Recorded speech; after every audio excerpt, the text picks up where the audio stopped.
Back in the long-forgotten year of 1988, I was 13, spending my first time going on an overnight camping trip. Back in those days, there was limited options for entertainment. My parents were going to go crazy with me running around the house for the entire summer. They put together some money to send me away for a trip to the lake for 3 days. I packed my bags right away, feeling excited. I was finally being trusted going somewhere overnight without my parents. The group was made of 6 girls, all around the same age, with 2 adults as supervisors.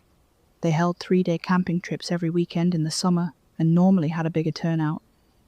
For whatever reason, we had a smaller group, which was fine by the 2 adults taking care of us. Herding 6 barely teen girls around the woods was a hard enough job. The first day went smooth, despite our bursts of energy threatening to sabotage the trip. We each got into pairs as a tent buddy. We needed to set up pour tents on our own, or mostly on our own. Katie was my tent buddy. We started off strong setting up, but needed help putting the last few poles into the packed dirt.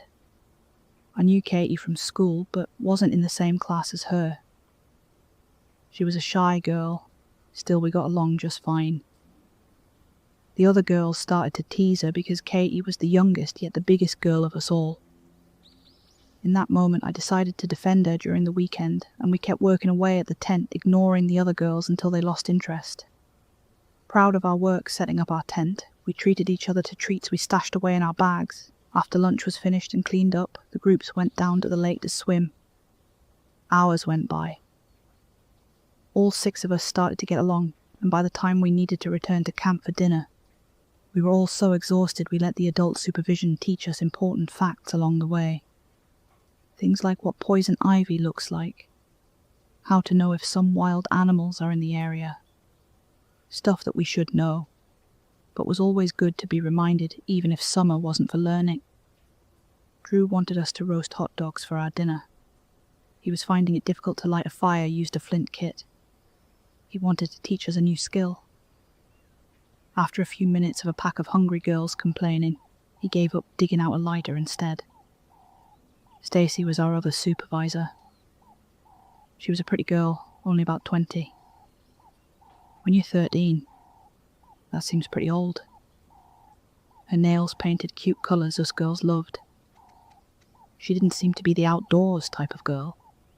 Drew might have needed help keeping all the girl in check and called in some backup. Drew was a youth pastor, and the church ran the camping trips. Even so, he did not make us say grace before eating, or even have any religious activities planned for us. He let us stuff ourselves, and when dark came, we told some scary stories around the fire. It was only 9 p.m. when he made all of us go to bed, but from the active day, our little bodies felt like it was much later. Each of us went to our tents with almost no complaints about bedtime.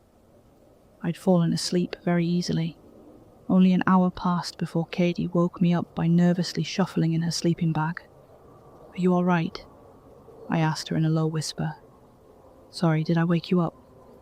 She replied back in the dark. "Nah." I lied. I wondered if she needed to go to the washroom. A porta potty was set up pretty close by. "Do you need to go pee?" I asked her. I couldn't see her face in the dark. I rustled around looking for my flashlight. I didn't need to go, but I didn't mind walking down with her if she was scared. "Yeah, do." "Do you think that story Drew told had any truth in it?" she asked sheepishly. "The smiling man in the woods?" "Nah. He's just making stuff up. If the woods were dangerous, our parents wouldn't let us go." I heard her head move against her sleeping bag, nodding at my words. Turning on the light, I helped her out of the tent for a quick pee run. Some giggling came from the tent beside us. Jane and Betty talked non-stop all day. They might chat all night if someone didn't stop them.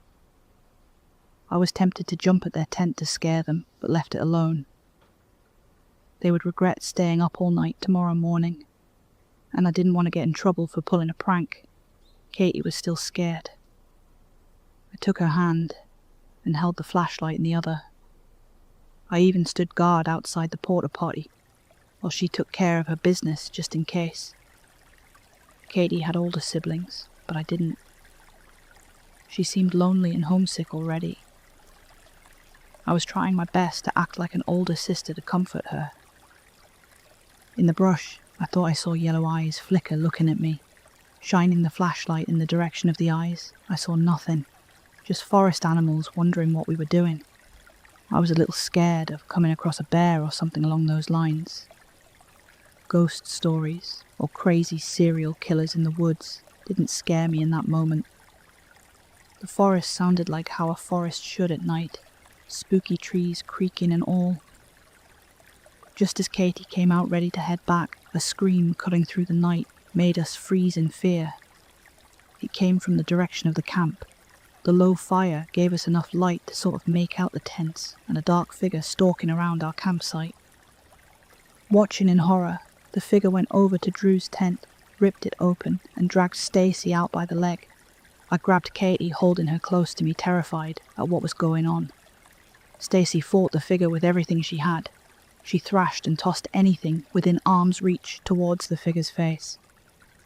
Drew came out of the tent, tackling the person or thing off of her. Stacy got up and ran. At first, I thought she left everyone behind. Instead, she found the axe for firewood, using it on her attacker. It was too much for me. I turned my head away, body shaking, unable to keep watching the horrible sight. Katie was crying as we held each other waiting for an adult to come and tell us everything was all right. We had only been gone for a few minutes. How did everything go so wrong so fast? We both screamed when we heard footsteps come close a few minutes later. Opening my eyes, I saw it was Stacy, black staining her shirt. She smelled like 10-day-old rotting fish, and it made me gag. In her hand was the axe covered with more of that rancid-smelling black liquid. Betty and Jane beside her, holding each other while crying and shaking like me and Katie. Come on. If we follow the trail, we'll hit Mr. Bobby's farmhouse. He has a phone, Stacy said, trying to sound strong, but her voice came out weak and shaking. Where's Mr. Drew? And Nina. And I started to say the other names of our missing campmates, but my throat closed up and only a sob came out. I knew what happened to them. I just couldn't say it. They're gone. Come on. Using her free arm, Stacy scooped it behind us to get us to start walking down the trail as fast as our small legs would carry us. Once we started walking, Stacy kept both hands on the axe, and I was in front, both hands on the flashlight guiding our way as Katie kept her arms around my waist. Betty and Jane still sobbed behind us, no matter how hard they tried to choke it down. My hands shook. Every sound made me think something was just beyond the trees, waiting to jump out and take us. My eyes darted around, trying to see everything at once, making me dizzy. The farmhouse was a half-an-hour walk away at the best of times. Drew's car was closer, and I wondered why Stacy wasn't leading us there. I assumed Drew had his keys on him when the figure took him, or Stacy didn't want to stay at the camp long enough to find them. When you're so young and scared, you don't think about other escape plans. You only accept what the adult tells you. I got another whiff of the horrible rotten fish smell when the wind shifted. Gagging and eyes watering, I refused to stop. Minutes passed, and the smell decreased enough to make me stop choking on the bile rising in my throat. It was only then I noticed Betty was the only one still sobbing. Stacy noticed it at the same time. We both turned to look, only seeing the small, brown-haired girl and Jane just gone without a trace. Run! Stacy's shout got us moving. She grabbed Betty, roughly dragging her along by her arm, the girl screaming in fear. Katie was the slowest of us. She was dragging me behind. Still, I kept one arm around her, trying my best to get her to go a little bit faster. When another dark shape came out of the trees directly in front of Stacy, she didn't stop. She let out a startled scream swinging the axe at the figure's head. I saw a flash of glowing yellow eyes before hearing the awful crack of the axe connecting to its skull. It collapsed to the trail. Stacy wasted no time yanking the blade out that was stuck in the thing's skull. I shone my flashlight, trying to get a better look at the figure. Black blood like oil oozed from the head wound. The face was pitch dark and flat with no nose. Its skin so dark and wet looking. More of that smell came drifting over, causing Katie to start gagging this time. Whatever this thing was, it wasn't human. That much I knew. We didn't even have time to guess at what it was before another came out of the trees. Stacy clipped it with her axe, making it scream and dart away. She was breathing hard. If more of these things came at us, I didn't think we would make it. Stacy was only one person, and she had to defend 3 scared girls. Even so, she looked ready to do it. Another creature came at us. Sadly, while Stacy was dealing with the first one, 2 more came. In seconds, they grabbed Betty, dragging her screaming into the woods. Stacy screamed and cursed at them, pain across her face that she didn't keep the girls safe. More and more of those creatures started to appear and poked their heads from the trees in front of us. She gave us a look. No words, just a look, and I knew what it meant and what to do. She ran towards the monsters, axe in hand, and me and Katie ran back down the trail towards the camp, knowing we would never get past the wall of pitch-dark monsters. Stacy gave us some time, and we weren't going to waste it. Running hard, Katie kept up with me. Tears pouring down her face. I wanted to cry, but knew if I gave in to that, I wouldn't be able to keep going. Lungs burning, we ran until we saw the orange light of the fire. I planned to get the hot dog pokers, or well, anything I could use as a weapon. For a half a second, I felt almost safe.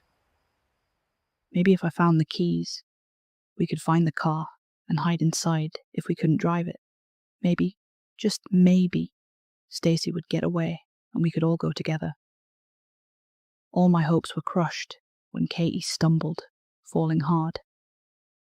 I was running so fast, I accidentally left her behind for a few paces before skidding to a stop to go back for her.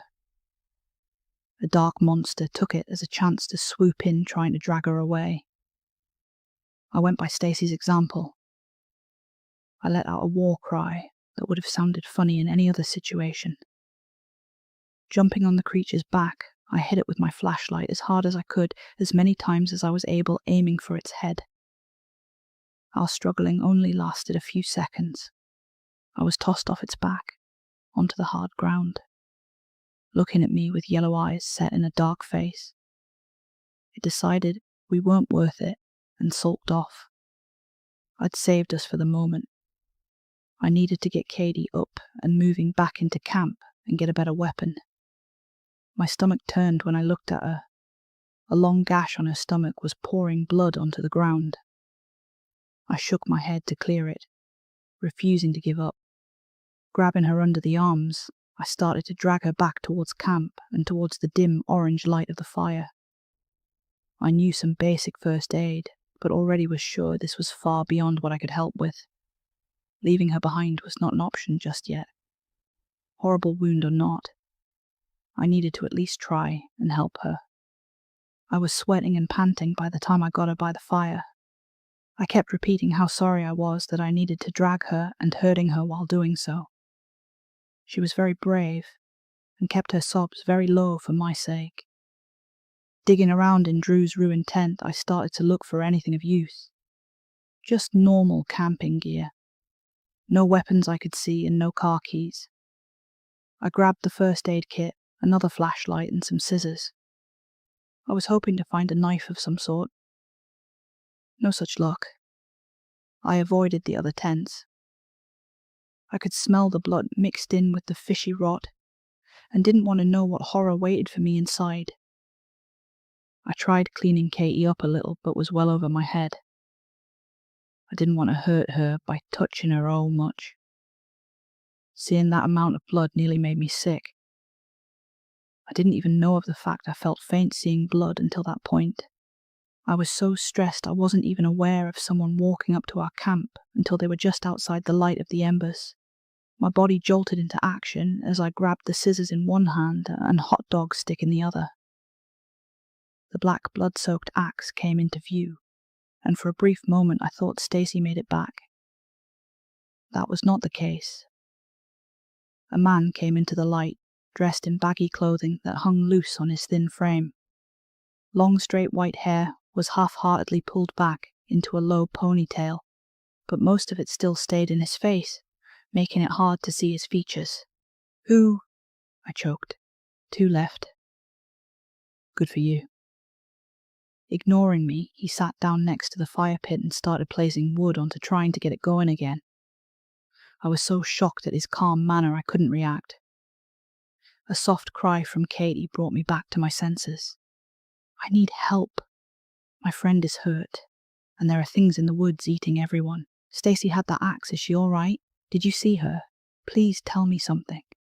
"No, please help Katie first. She's really hurt, and I'm so scared. There is a lot of blood, and I don't..."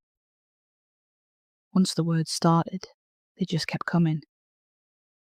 They poured from me, without any thought of what I was saying. I was having a meltdown. As I kept talking, the man started to stiffen at the sounds just pouring out towards him.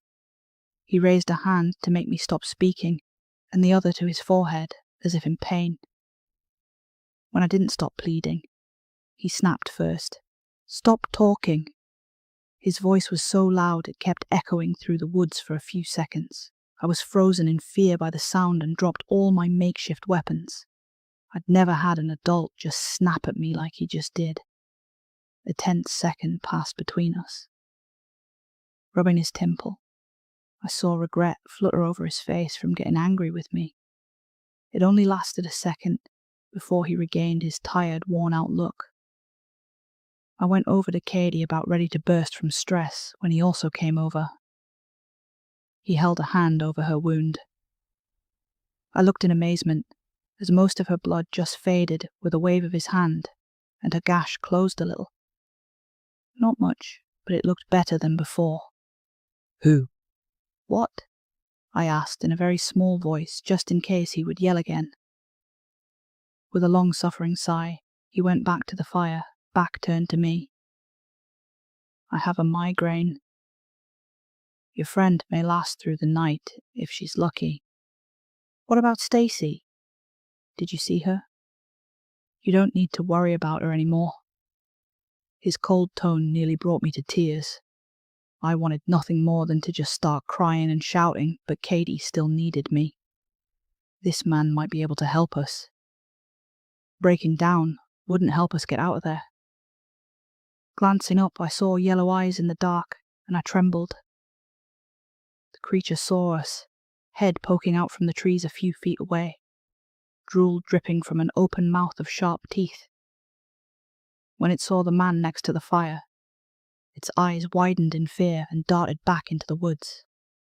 "Those monsters are scared over you," I stated after I saw the strange sight. Looking over his shoulder at me, his eyes narrowed.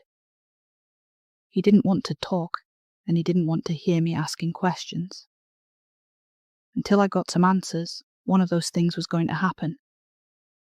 I'm like their boss. They need to follow certain rules, and they broke the first one. Only 7 of them should be in this area. It was 10, but I cut the number down as a punishment. I've killed the extras, so right now, 7 are in the woods, he explained. He sounded tired for how young he looked under his bleached white hair. I wondered if he was sick or something. The other rules is they can only kill 1 human per night, so 7 of them can kill 7 humans. So far they've killed 6. My throat caught again. Gripping Katie's hand, I hoped it comforted her enough to calm her down after hearing such news. We were the last 2 left of our group. Fear seeped into my bones, making me feel cold even as the flames started to rise in the fire pit. "They can still kill 1 more, right?" I asked hoarsely. He didn't reply. He only gave me another look over his shoulder to confirm that fact. Even after it sunk in, I felt a little sense of relief. The monsters wouldn't attack us. I could just stay there or around the man and be safe. Looking back down at Katie, my hope fluttered away. Unless he could heal her more, there was a very big chance she won't make it through the night. I needed to get to the farmhouse and to a phone for help. Can you carry her for me? We need to get out of here. She'll die if I don't call someone to help her, and I can't go alone through those woods with those monsters. My voice started out strong, but soon it went back into a begging and pleading tone. I'm staying here all night. My head is killing me. My eyes darted to the axe, tempted to threaten him with it until he listened. If he could kill those monsters in the woods, I had no chance of getting him to go along with my plan. If I went, I might die before I got help. If I stayed, Katie might die before sunrise. The world was so unfair at that point. I held her hand so tight it must have hurt my new friend, but she didn't complain. Stay here with me, Katie said finally in a weak voice. I looked down at her, really wanting nothing more than to do just that. Staying meant risking her life. I wondered if she was considering that when she asked me. She might have just wanted someone by her side while she was scared and in pain. Please, can't you heal her? I begged once again. I've done as much as I can. It's not my job to help humans. I don't care which one of you lives. Only that those creatures don't break their last rule and I'm forced to kill them. You should kill them all. They killed. I couldn't get the words out. I thought of Stacy and Drew and the girls I spent the day with. They were gone, and there was nothing I could do about it, aside from hate the ones who murdered them. It's just their nature. Although that fact might be impossible for a human to understand. You have been on top of the food chain for so long, you think it's a tragedy when one of you dies when in any other species. It's just how life is. My guts stirred with a white-hot rage. I wanted to attack the man in front of us, whoever he was. I knew giving in to my emotions wouldn't help. I just let myself cry and hold Katie's hand, hoping it felt like she had a sibling with her in that moment. I knew what my decision was. I needed to get all the crying out before I followed through on it. You could kill her, you know. That way you would. I didn't let him finish. I tossed whatever was close to me at his head. He raised a hand to deflect the attack, making the scissors fly off into the darkness. I thought he would be angry at me, but he just looked at me a little stunned at my reaction. I'm not killing her. Katie is a sweet girl who is going to live a long life and do so many good things. She's not dying tonight, and I'm making sure of that. Standing up, I went over to the axe, wrapping a hand that could barely fit around the handle. It was heavy for me, but I would need to manage. Rubbing the tears from my eyes, I looked around for the flashlight ready to leave to the farmhouse. Grabbing it, ready to go, the man stopped me by standing in my way. What's your name? He asked, and it made me stop and blink. Savannah. I told him, not knowing why he asked. I'm Lyrin. I'll give you a little bit of help. Earring? I misheard his name. No. Lee, never mind. Let me borrow the axe. I pulled it away from him defensively. I didn't want to trust him after how he treated us, but didn't have any other options. Letting him take the axe, he held it in one hand. In the other, he ran a fingernail across his thumb hard enough to make it bleed. Pressing the thumb to the axe handle, the wood faded, turning a solid silver. The black blood disappeared off the weapon until it was pure and glittering in the dark. When he gave it back to me, I found the now silver axe light enough for my small body to handle. This is all I can do. You have to fight through this on your own. You may have a weapon now to increase your chances, but don't get cocky out there.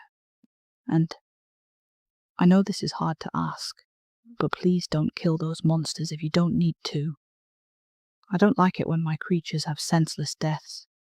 killing for food is one thing, but gripping the new weapon in one hand, I found it suddenly felt heavy.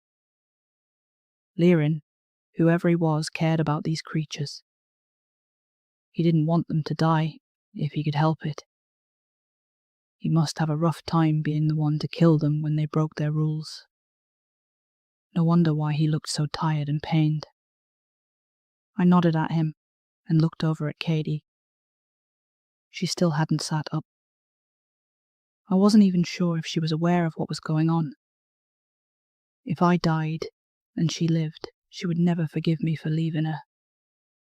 I just needed to make it for her sake. Giving them both one last look, I ran off back down the trail, new flashlight guiding my way. I didn't know where the farmhouse was, but I remembered hearing I just needed to follow the trail out and I would see it.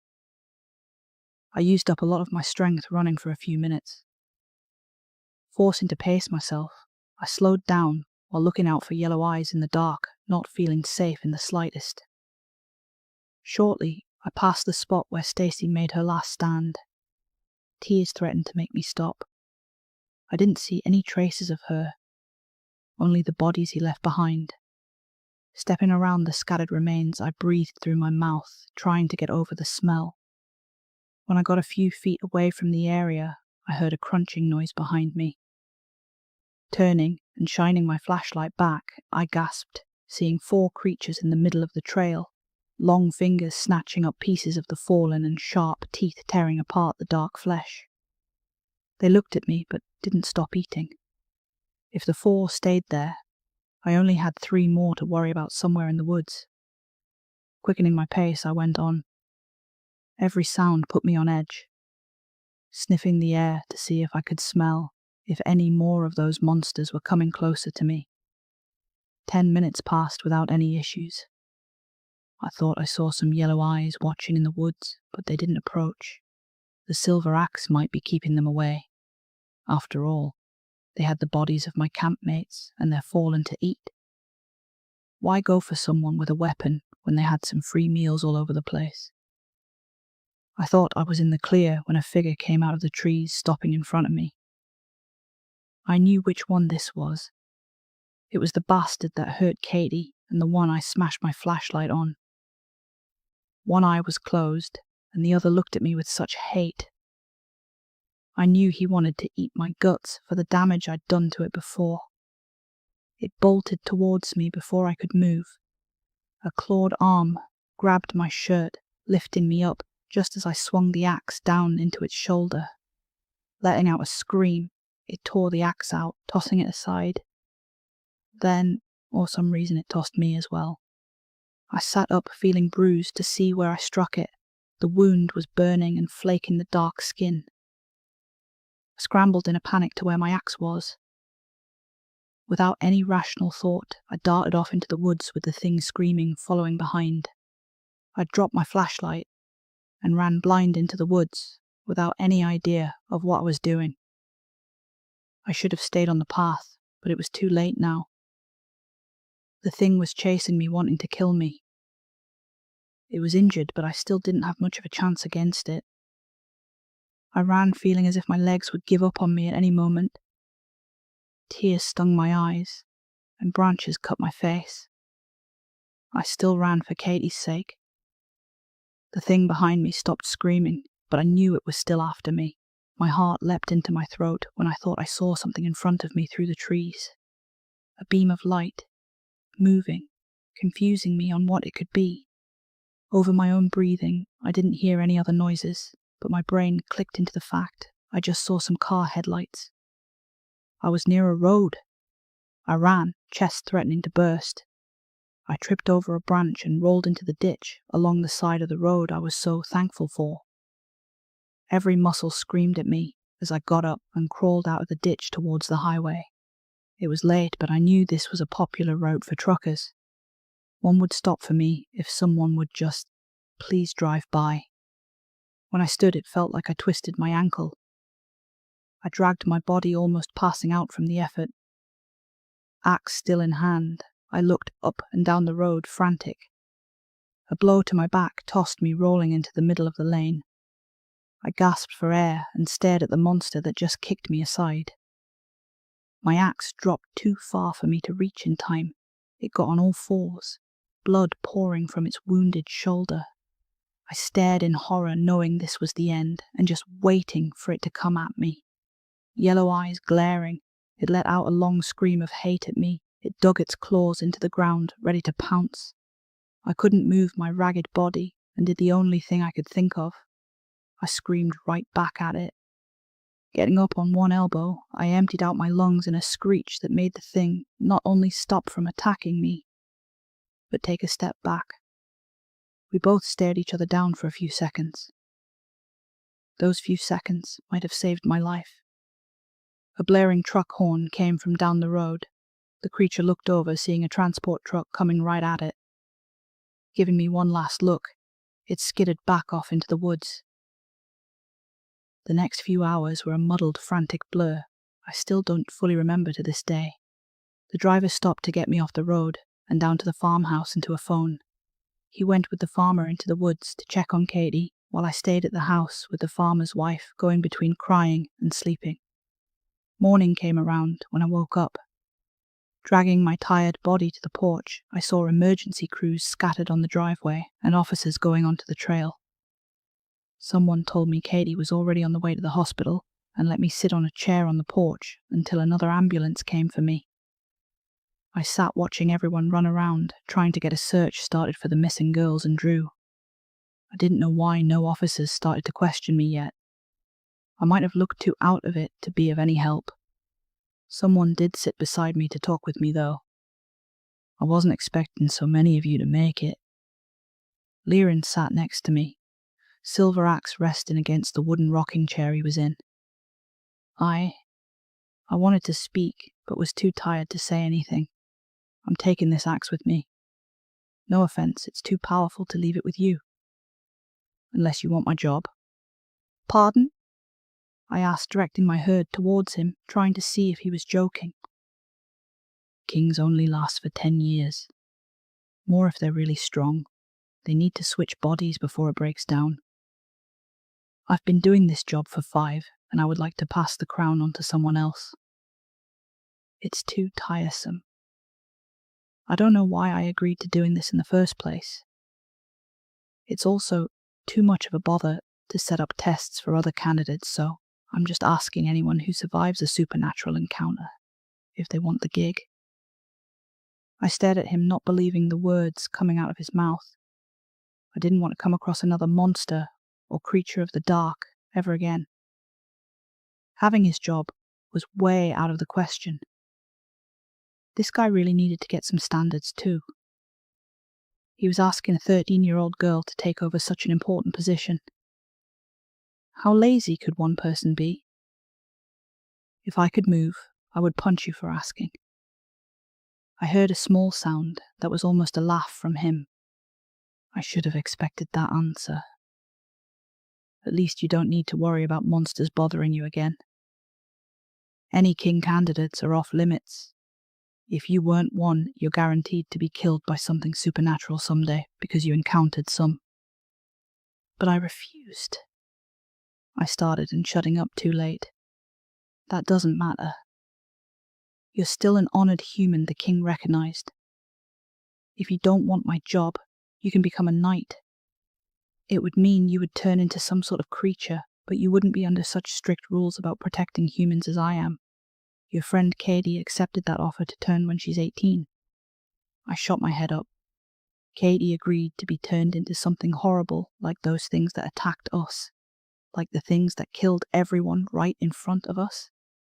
My knee-jerk reaction was anger, but the reason why she would agree to such a thing came to my mind. She was hurt badly, nearly died, and powerless to help me as I risked my life to save her. She might have wanted to get some sort of strength to ensure she never felt like that again. You don't need to answer right away. Hell, you can ask to become a knight or the next king right before your death. So, just let it stay in the back of your mind. He stood up from the chair, axe over his shoulder, and stretched. I'm leaving, and I hope I never see you again. It wasn't the nicest goodbyes, but I appreciated the thought behind it. Standing up, I was ready to talk to the cops, even though I didn't have a good story for them. I stopped when Leorin looked over towards the trail and gave a small, impressed whistle. Looks like I miscounted last night. What an embarrassing mistake. What I saw made me run past him and down the dirt driveway. Stacy was coming out of the trail being guided by officers and wrapped in a blanket. She looked beat up, but still alive and walking. I didn't care about supernatural kings or knights. I only cared about getting to Stacy and hugging her for fighting so hard to save us.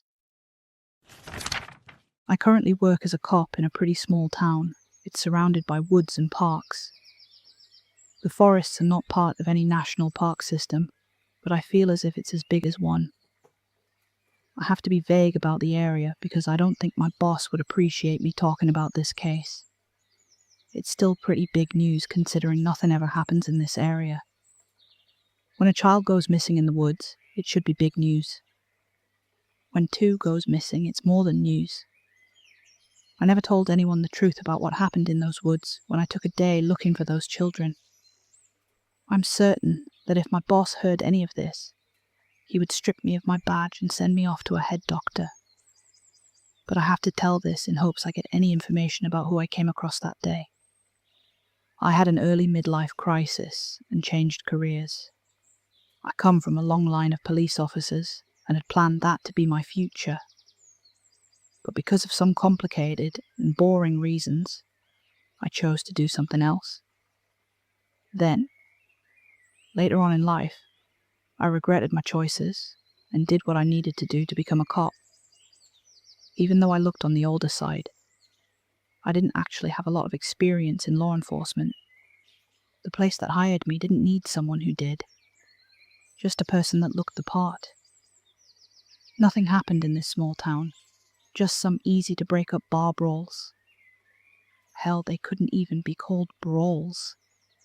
I feel as if they only hired me so I could go through their ancient filing system and update it because my boss refused to do it.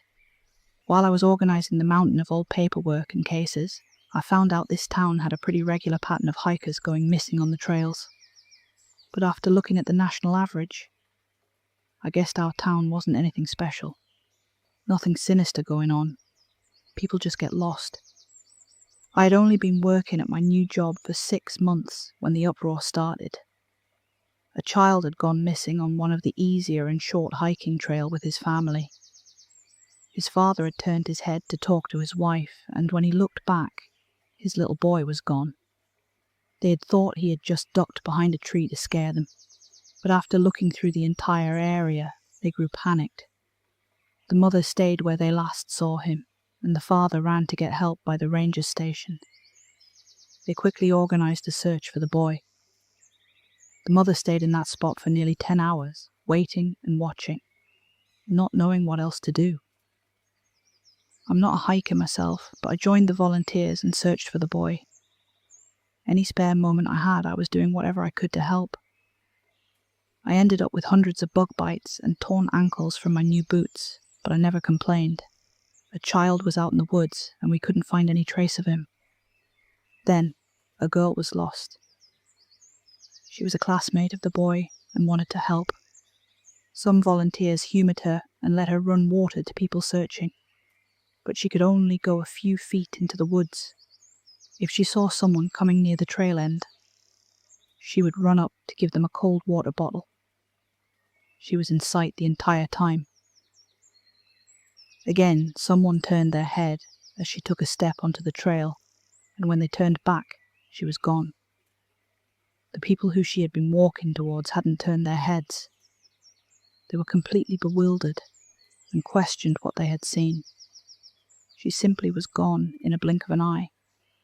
No one had a logical reason for it, so they didn't dwell on how the children disappeared, only that they now had 2 missing. Helicopters came, and scent dogs joined the search. But after a week, the search was trying to recover a body. 2 children under the age of 10 in the woods for that long wasn't likely to last. I had been doing whatever I could in those days, but felt useless. My boss noticed how badly this case was on my health and forced me to take one day off. After all, I wasn't a hiker or an expert in cases like these. I had done everything I could, and if I kept hiking, I would burn myself out. He felt like there was more than enough people looking. I could rest for a day, then go back at it full force. I did not listen to him. I did go to bed early the night before so I could be up at the crack of dawn to go back on the trails.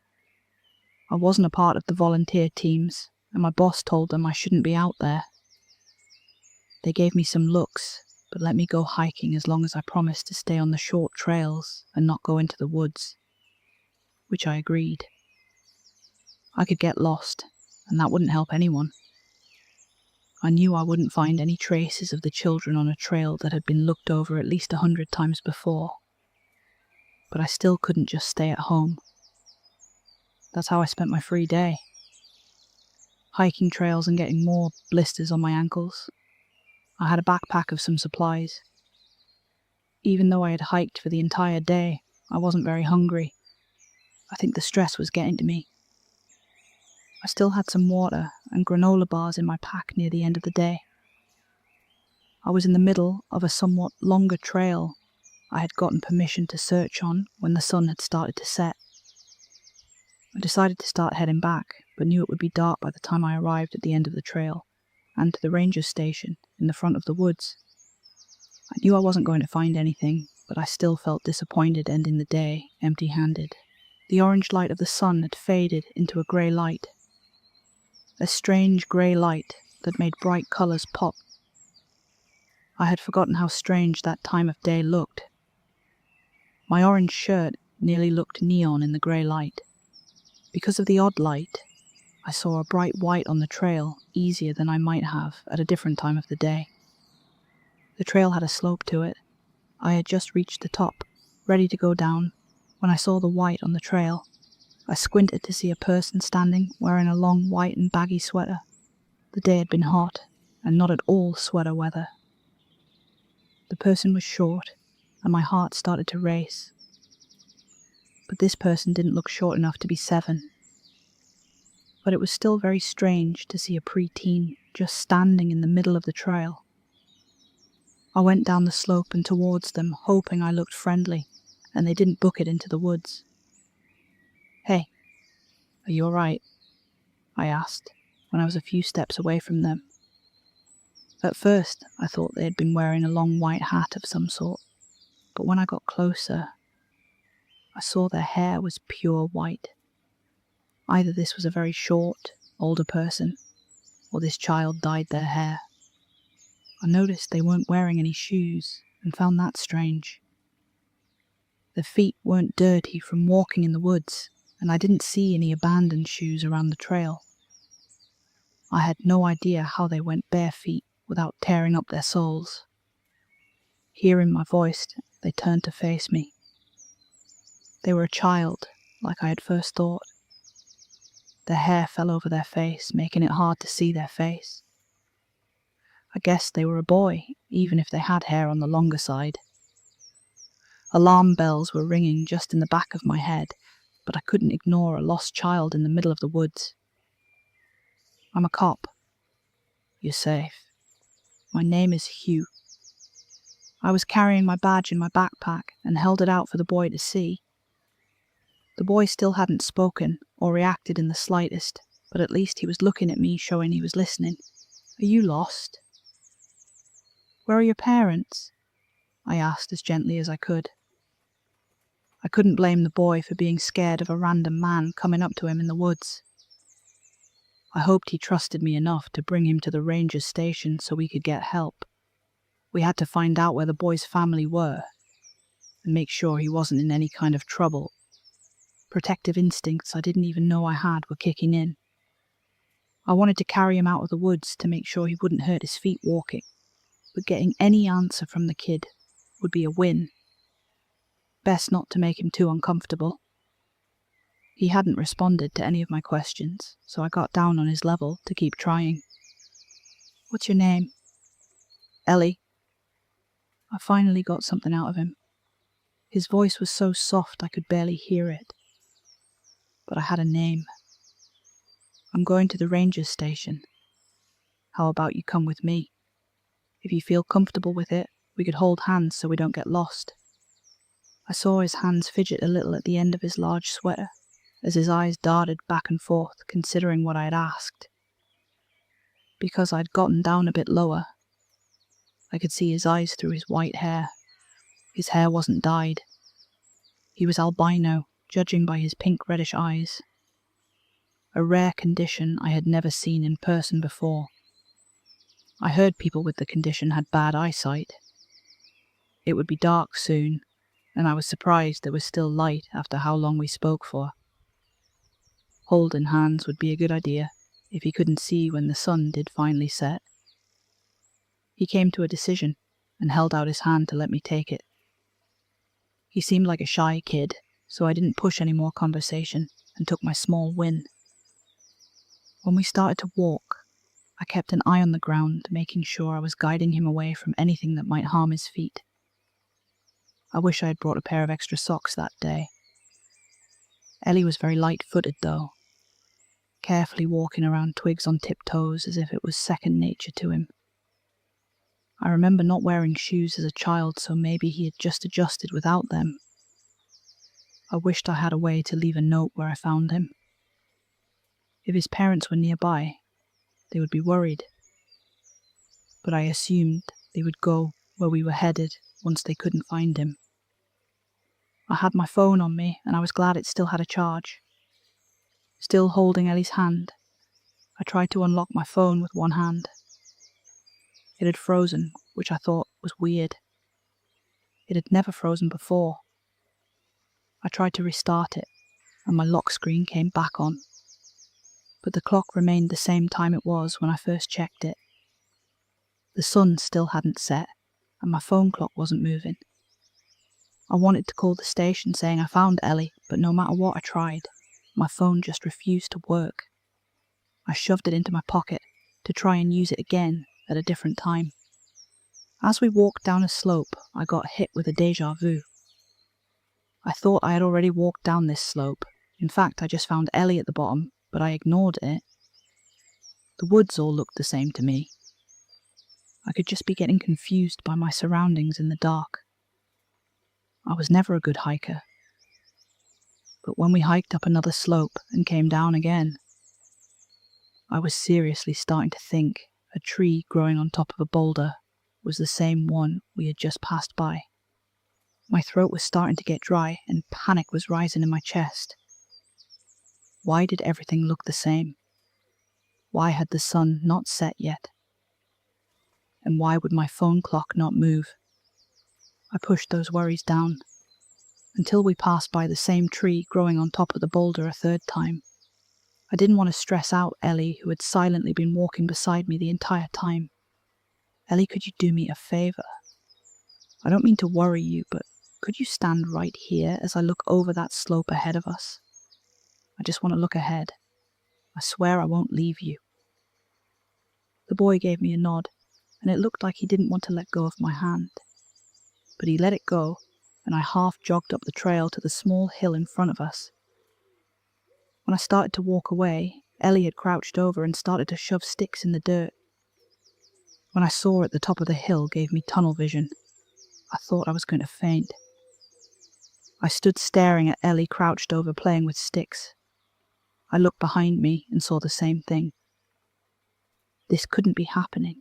I had to be seeing things. Maybe Ellie had a twin and they were messing with me. I jogged down and walked over to the tree I was using as a landmark. I put my useless phone on top of a root. Ellie was staring at me, and I gave him a smile. "Humour me," I told him, and started up the slope again. When I reached the top, Ellie still had his line of sticks. But I felt a weight in my pocket. My phone was no longer on the tree root. It had returned to my pocket. "What the hell?" I asked slowly to myself. I had to be going crazy. Maybe the stress had finally gotten to me. I couldn't be stuck in a loop. These things just didn't happen.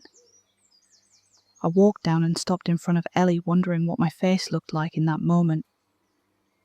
If this was really happening, then Ellie might know something. After all, when I found him, the loop started. But I wasn't ready to put any blame on him yet. "I'm going to climb a tree," I said, hands on my hips. A hint of a smile flickered on Ellie's face.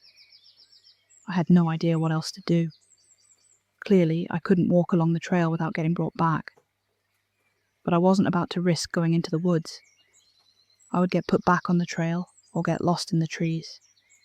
Maybe, just maybe, if I climbed high enough, I could see something interesting. Or maybe the loop didn't reach high in the air. It was something I could try. I placed my back at the base of the boulder tree and started to climb. "Watch my bag for me, champ. You can have the water and snacks if you want, though," I told Ellie and started to climb. I wasn't much for climbing, but the branches were thick and close together, so it made it easy. This tree was almost made for it. I slowly made my way up, getting covered in leaves, sap and scratches from the bark. I didn't know when I should stop. I made the mistake of looking down and froze in fear for a few seconds. I learned in that moment I was afraid of heights. But I had to keep going. I had to get out of there and find a way to get Ellie out of the woods. I don't know how long it took, but I made it nearly to the top, and where I could no longer grab branches to support my weight. I looked around, seeing nothing special, but I was still in the tree, so maybe the loop didn't reach that high up. I took a risk and climbed one more branch when the world went dark. I realized that the sun had set in a blink of an eye. I looked up at a starry sky through the branches before an immense force suddenly knocked me from my perch. It felt like an invisible hand had grabbed around me and ploughed my body through all the branches I had just climbed. The pain was nothing I had ever felt before. I heard my legs break before I felt it.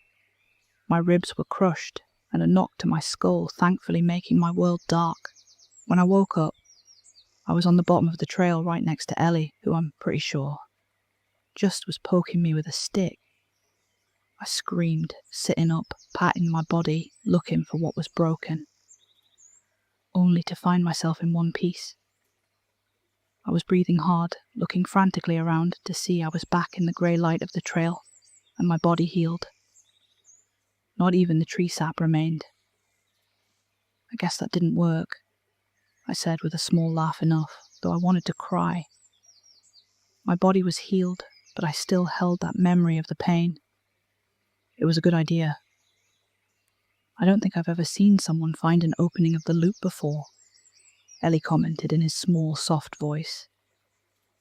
He had spoken about the loop. I no longer could doubt it was happening. The whole thing was now in the open, and we needed to talk about it. "I'm stuck in a loop," I said slowly, still not fully believing it. "Yes, you are," Ellie said with a nod. He was making doodles in the dirt with his stick, as if the strangest thing wasn't happening, like all of this was normal. I stared at him and the sticks he had placed in a circle in the dirt, and a thought suddenly came to me. "I'm stuck, but you're not." The sticks Ellie had been playing with remained when my phone was returned. It may have been because Ellie hadn't moved, but his wording made me clue in. He didn't agree we were both stuck, just myself. I pulled my pack next to him and patted on it, giving him a place to comfortably sit. "All right, champ. Take a seat, and let's figure out what's going on. With both of us and unlimited time, I'm sure we can figure out why this is happening." "You're not going to accuse me of trapping you," Ellie said, and the surprised tone in his voice was the most emotion he showed since we met. "No, you don't seem the type." I could have sworn I saw his ears turn a little red through his hair. He sat on my backpack, knees tucked inside his sweater, making him look very small. But for the small child he was, I knew in that moment he might not be human. But lucky for myself, he had the answers to what was going on. Humans are born to die. Most creatures are.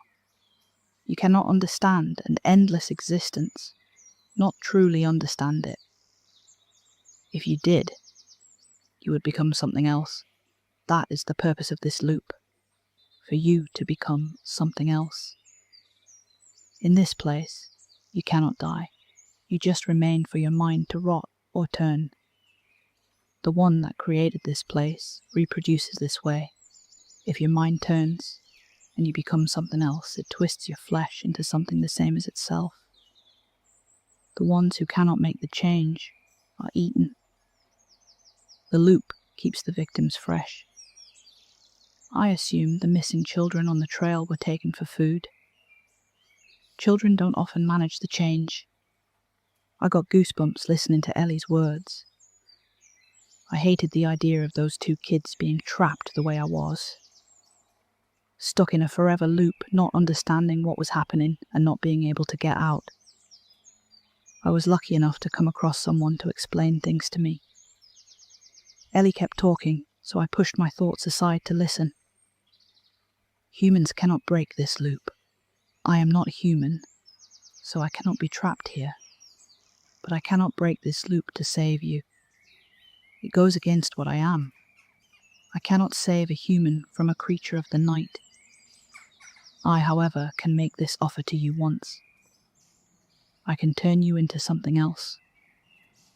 Once you come to my side, I can save you. I can remove you from these woods. I cannot guarantee your humanity, though. You may end up as something far worse than the creature that has trapped you here. Ellie stared at me so intensely with his red eyes. It felt like the forest was closing in on me, waiting to hear my answer. I could either become a creature after suffering through an endless amount of time, or take him up on his offer and become something else, or take a huge risk. No, thank you, I said with a small smile. To my surprise, Ellie smiled back. A small one, but still a smile. I knew he wasn't going to offer to turn me again. But I also knew Ellie was here for a reason. Maybe that reason would get me out of this mess. It's best for you to stay silent as I take care of why I came here. I cannot promise your life. I need to summon the creature who made this loop and speak with it. It may eat you, Ellie said as he stood up. I watched him as he walked to the middle of the trail. He stood waiting for me to nod and give him a small wave, telling him I was ready to maybe die in the next few minutes. Not much else I could do about it. He gave me a nod back, then stomped down hard on the dirt-packed ground. I thought I heard some sort of hollow echo, and the faintest silver light coming from him when he stomped. My body sensed the creature before I saw it. Every hair on the back of my neck stood on end, and my hands started to shake. I had never been so scared in my life. I would honestly rather be thrown from a tree 100 times than be sitting on the trail when the creature showed itself. It was an enormous black mass that flickered through the trees like a ghost. Its white glowing eyes and clawed black hands looked solid enough, though. Wrapping one hand around a tree, it looked so big it could easily rip that tree from the roots. Even though it was massive, its voice was barely a whisper. It was right in front of us, and yet I could barely get a good look. It was like my eyes refused to focus on the thing, and I was glad for that. What creature has wandered into my forest? It reached out a large claw towards Ellie, who stood firm. Even in my state, I wanted to run out and protect him. The claw stopped right in front of his face when Ellie started to speak. You have created for too many children. Your limit was 2. You're taking too many humans to feed them, and I suspect you took this other human to create a new. Ellie's strong words were cut off by a rasping laugh from the woods that made my skin crawl. This forest is mine. I can make as many children as I like. Now be gone. The massive claw came down to crush poor little Ellie, and I shot to my feet. I was far too slow, but my concern was not needed. The moment the ghastly claw came down, it exploded into a silver mist. The creature let out a shriek of pain and darted further back into the woods, nursing. Its injury Ellie had not moved, and his back was turned to me, but I could feel he was very angry. "You cannot be," the monster hissed with a voice full of hate. "The Silver King is dead. I can never die, and you have insulted me beyond going past your child limit. As a punishment, you must kill the most recent ones you have created. You must also break the loops of the humans you have trapped. Humans that are most suited to be returned to their world, adjusted to live peacefully. You'll go hungry for a while, but be thankful for your life." The monster hissed, more darted back and forth between the trees, considering what to do. It clearly wanted to kill Ellie, but couldn't. I didn't believe that Ellie, the small child before me, was a scarier monster than the dark thing in the woods. But the proof was the thing not attacking. With more pacing and hateful hissing, it agreed. "Oh, thank you, my dear Silver King, for sparing my life this night. I shall never forget it. Never." I had never heard such pure hate before. It made me feel sick just listening to that dreadful voice. I had no idea how Ellie stood so still with them directed towards him. He was a tough kid, it seemed. I expected something special to happen, but I just blinked, and everything returned to normal. It was dark, meaning the sun had finally set. Ellie stood in the same spot, the monster in the woods gone. I checked my phone, finding it working, but I didn't use it to call for help. I knew I was safe to walk to the end of the trail and out of the woods. Ellie looked at me with a hard-to-read look on his face. It lightened when I offered my hand to him so we could continue the way we had started. Even in the dark, I saw his face flush a little. He was a big, important figure among very scary creatures. I don't think he often was treated like the child he was, and appreciated the gesture. I wish I had spoken to him on our walk. I didn't know what to say after everything I had seen. I was going through ideas in my head when I saw something else on the trail in front of us. My throat closed, and I felt tears come to my eyes. The missing children stood alone, holding hands and looking very scared. I let go of Ellie's hand to run over to the poor lost kids. I checked them over, finding them to be safe and perfectly fine. But when I looked back, Ellie was gone. I was a bit suspicious bringing 2 of the missing kids out of the woods. 2 kids that should have been dead and looked the same as they did when they had gone missing. But I had a solid alibi when they had been on the trails. One was me on camera buying gas, and the other was me with 10 other volunteers when the little one had gone missing. Some people thought I was working with the ones who had taken them, but with no proof the matter dropped. No one could explain what happened, and I was not offering my strange tale. The kids said they had just been stuck in one spot for a long time and didn't get hungry. Since they were so young, the police didn't know what to make of it. The case came to a standstill, but most people were just happy the kids were found. Since then, I wondered about Ellie.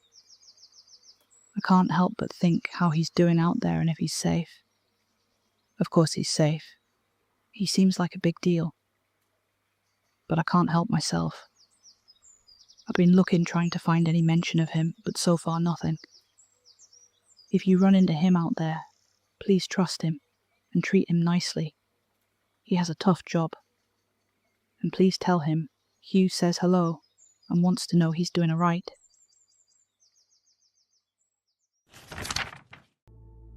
This happened a year ago, and I can't stop thinking about it.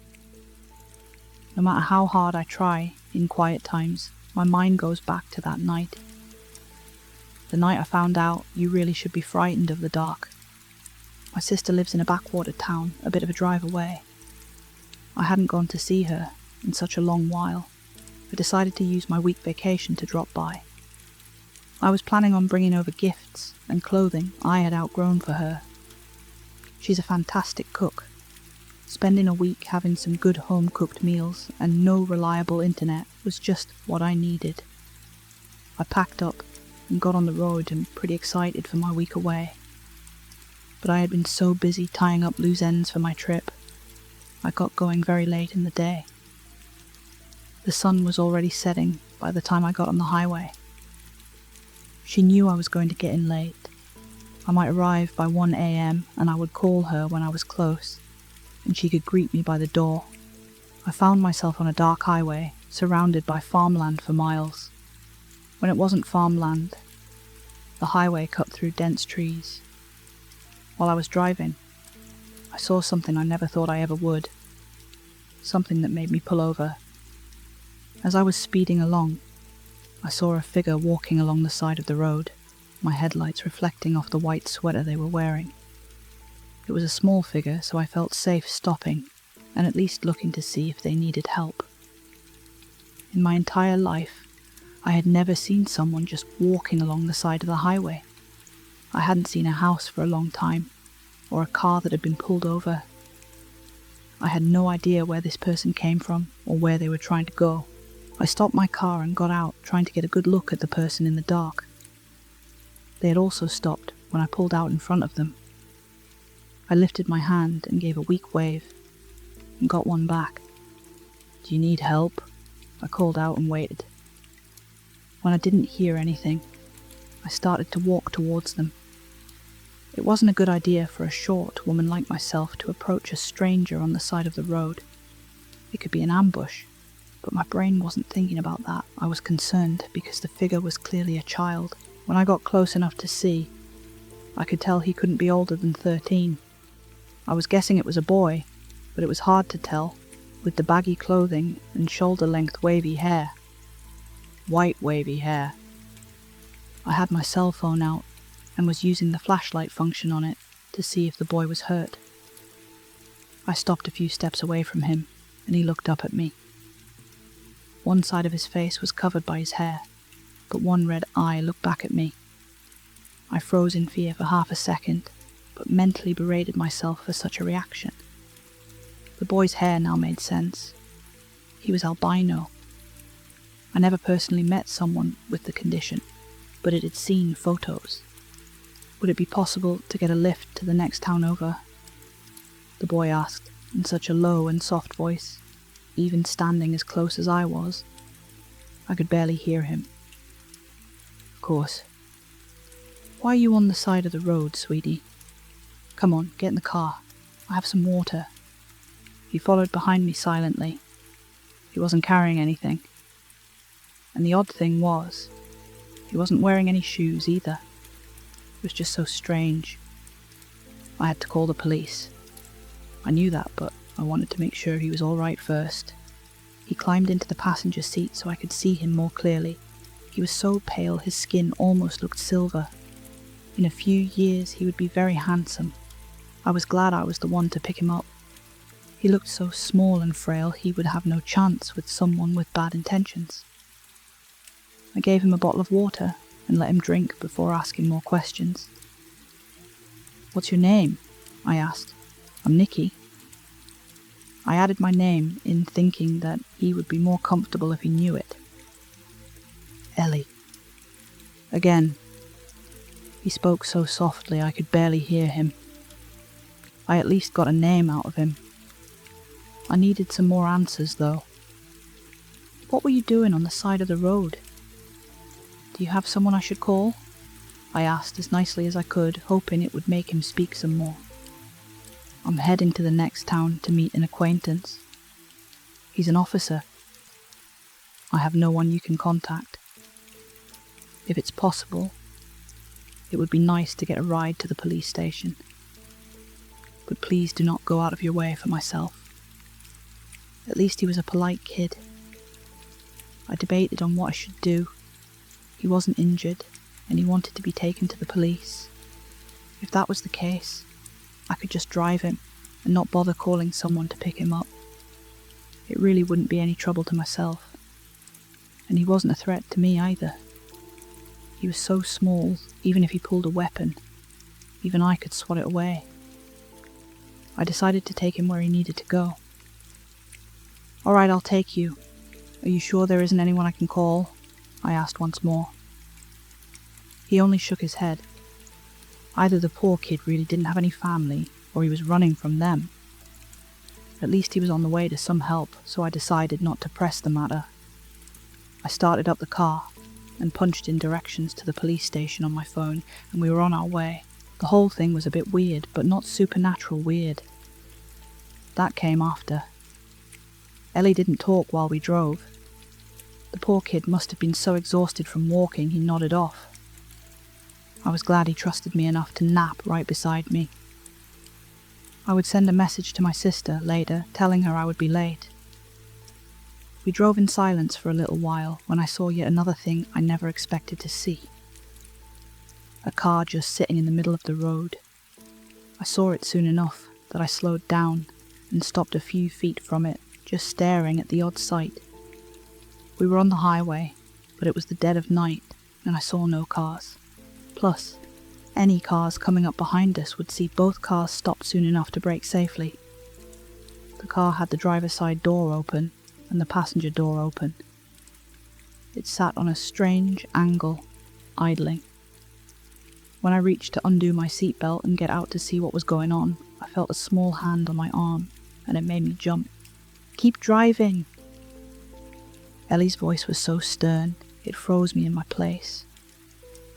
It was no longer the voice of the soft-spoken child I'd heard before. But someone could be hurt. I stammered, not knowing how to react. They're already dead. My mind couldn't process those words. I suddenly started to question who I had let into my car and if I was safe. But my rational mind said that the car in the middle of the road was a trap. Once I got out, I could be dragged into the middle of the woods by whoever put the car there to start with. Movement made me pull my gaze away from Ellie and to the road. Out from the front of the car, a large dog came trotting out staring at us. At first, I thought it was a breed of husky, but it took me a few moments to realize my mistake. That wasn't a dog, but a wolf. I had never seen a wolf in person before. They were much bigger than I ever thought. Its yellow eyes stared us down, waiting for us to react. Then another came from the trees. This whole thing was crazy. My mind couldn't put together the two facts of a car in the middle of the highway and wolves wandering around it. Wolves weren't native to the area, coyotes maybe, but not wolves. If the car was placed to ambush people, then why were wolves in the area? I didn't understand any of it. I understood less when the wolf by the car started to stand up. My throat closed up, and my body tensed up as I saw the creature seamlessly turn from a wolf just standing on its back legs to a hulking monstrous form that towered in the darkness before us. "Drive," Ellie ordered, and his hand gripped into my arm, hurting just enough to bring myself back. "I don't understand," I said, still a bit dumbfounded. "Silver King, oh Silver King, a pleasure running into you here. Come out to greet us." The figure standing in the road roared at us in a booming voice and outstretched its clawed arms in greeting. It was covered with dark, rough fur, with a body similar to a man. Its head was large, but looked like the wolf that had been looking at us seconds before. Its legs were the same of the wolf also, and I wondered how it was even standing. Behind it, a tail nearly half the size of its body moved back and forth. Is that a werewolf?" I asked, the idea sounding completely insane. Monsters weren't real. They just weren't.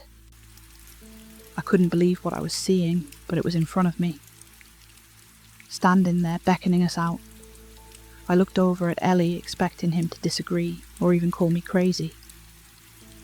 But I only saw a look on his face saying not to ask him to say the ridiculous truth out loud. Before I could ask again, the creature outside spoke. "Come out! We have such treats tonight." On its odd legs, it walked over to the idling parked car and easily ripped the back door off so he could reach in and bring something out. My blood froze when I saw he was holding a stuffed rabbit. A child had been inside that car. My head started to swim, and I felt sick. Again. My hand went to my seatbelt, even though I had no idea how I could help in any way. I told you, they're already dead. Do not leave this car. I cannot protect you. Ellie warned in his gravely stern voice. Did he just call you the Silver King? What's that about? I demanded in a low hiss. That is my title. I am their king. The king of everything born in the moonlight or the dark, and as I could easily kill them, I cannot do so in order to protect a human. I am their king, not yours. So stay in the car. I couldn't help but stare silently and helpless at this boy. He no longer looked like the weak and frail child I had picked up on the side of the road. He looked more frightening than the monster outside. But I couldn't help but trust him. His hand gripped into my arm one last time, then slowly pulled back. He was done warning me. If I got out, I would be killed. I may have already been killed if I hadn't picked him up. Those monsters, those werewolves could rip car doors off. I was idling and nothing was stopping them from dragging me out of the car to rip me apart. Nothing aside from who was sitting next to me, but I still felt like I couldn't just leave. I turned my attention to the dark beast still in the road, teeth gleaming in the moonlight, a cruel smile over what him and his pack had already done. Without a second thought, I got the car out of park and slammed down on the gas. Ellie was jerked forward in his seat as my car sped forwards, directly towards the monster on front of us. The thing could have jumped out of the way, but I think he wasn't expecting it, and his reaction had been delayed. My car slammed into the werewolf, knocking him back. I expected more damage to both him and the car, but we got off pretty alright. That was until I pulled the car in reverse and ran directly over the creature's legs, it howling in pain. It was not good for my junker of a car, but it was worst off for the wolf.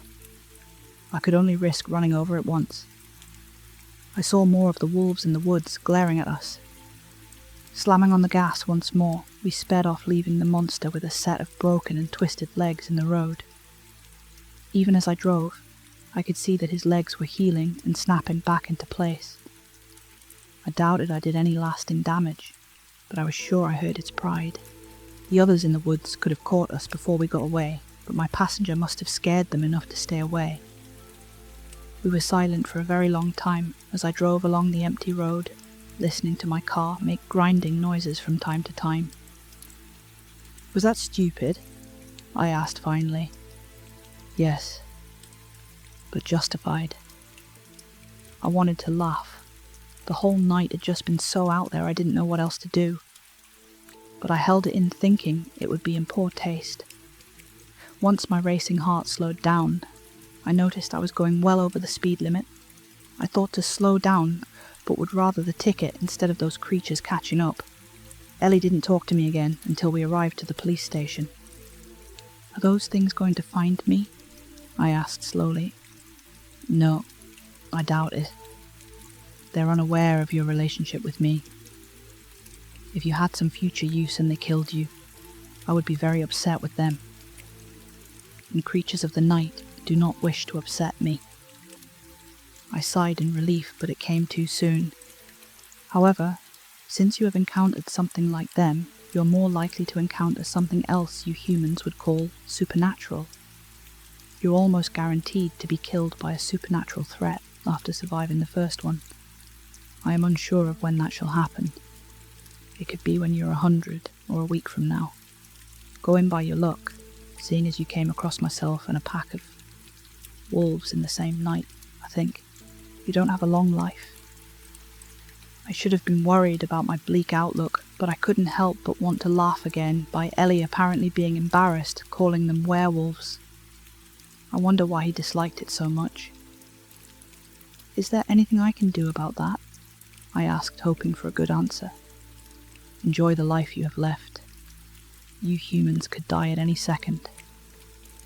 You just so happen to know the most likely reason why you are to perish. I would suggest not to fear it, just live the way you would like. It wasn't the answer I was hoping for, but I would take it.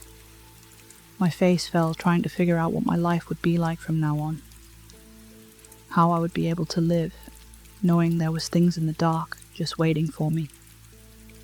Ellie noticed my face and let out a small sigh. He looked from me and the police station we were parked in front of. You did do me a favor, so I shall grant you one in return. If you come across something of the night, and if you have time to do so, tell them you are useful to the Silver King. However, you may only use my name once, and I do not promise the thing you face shall spare you. It only gives you a better chance of survival. I didn't know much about his world, but even I could tell that was a great big favor he was giving me. I was thankful for it. Just dropping his name may add a few more years onto my life. He saved me twice that night, and all because I gave him a ride. Thank you. I gave him a smile and watched as he got out of the car. I waited until he was on the steps on the police station out of habit. He could handle himself, but I still wanted to make sure he got safely inside. I sent my sister a message saying I was late, but I was going to be there soon. Then I drove off, leaving the odd child behind. Since then, I hadn't seen anything strange. I sold my car while I stayed at my sister's place and got a new one, just in case a certain wolf remembered what hit him while I drove back home. I didn't tell my sister what happened, aside from finding a kid on the side of the road and turning him in. There was a report of a car found on the highway, but I didn't want to know any more information about it. I don't want to know who was lost that night and how I couldn't do anything to help. I still can't help but wonder how Ellie is doing and who he was meeting that night. But it's best if I never see him again and never find these answers. The trip to the lake was just meant for a bunch of us college kids to blow off steam. I'm still unsure of what I saw that night, and they also haven't found any trace of Kevin. I had a paper due next week. A big one that'd bring down my grade if I half-assed it. I'd been doing a lot of half-assing recently and wanted to get myself a bit more on track. Then my roommate invited me to a weekend trip to the lake. I really should have used those 2 days for doing homework I'd been putting off. But he begged and begged. He wanted to make more friends and had gotten as far as being invited to the lake trip. He was so nervous being around newer people. He asked me to be around for moral support. I relented, agreeing to stay one day instead of the whole weekend. I drove us down to the lake to meet everyone. To my surprise, I saw Kevin with a small group of people. We'd gone to high school together. His sister was in the college group, so Kevin tagged along. I felt sorry for her, not only for having him as a brother, but for not being able to keep him away from her friends. Kevin was special. We called him the lovable village idiot, but most times he was just an idiot. When he saw me, he threw his hands up in the air with a yell that startled everyone. If I hadn't dodged him, he'd have chest bumped me to the ground. Kevin was very physical when excited. Jim, my roommate, felt better knowing someone like Kevin would take all the attention off him, in case he did anything embarrassing in front of the new group of friends. We all got friendly introductions. Natalie was single, and friends with Kevin's sister, Lizzie. Barb and Cody were a couple. Jack and Ian were also a couple. Kevin made some very inappropriate jokes toward them. Nothing hateful. Just something Kevin would be dumb enough to say. I don't know how they tolerated him. If I were in their shoes, I'd have had him packing, and I sort of liked the guy. Everything was already set up by the time we arrived. They'd found a good area right beside the lake. Small waves lapped at the sandy shore. A cool wind blew, making it a perfect spot. I'd brought some food to grill, and a lot of marshmallows for later. At first, Jim stayed glued to my side, too shy to start up a conversation. I got him talking with Jack and Ian after I overheard they'd both played D&D. In the next few minutes, all three talked as if they'd known each other for years. A fire got started, so we all found a spot to sit after dinner was made, eaten, and cleaned up. The beer cooler came out once everyone was comfortable by the fire. Everyone had partnered up, and I got Kevin duty. As it grew dark, and the conversation started to get louder, I had to keep an eye on my old, dumb high school buddy. He tried to put a closed can of beer in the fire, seeing if it would explode. When I took it away from him, he flicked half-burnt marshmallows around, trying to get them to stick to things. One nearly took out poor Jack's eye. Kevin lost his marshmallow privileges. By 9, he was getting antsy, trying to think of other ways to get attention. I'm going to prank the girls. Start recording in like 10 minutes, maybe 20. I gotta go take a dump in the woods, Kevin whispered over, almost right in my ear. I didn't need to hear the second part, dude, I told him. But Kevin was already gone. Depending on what he considered a prank, I might need to kick his ass in a few minutes. I was the only one not drinking. My plan was to leave at midnight. The lake wasn't very far away from our college, so it made it a great spot for parties.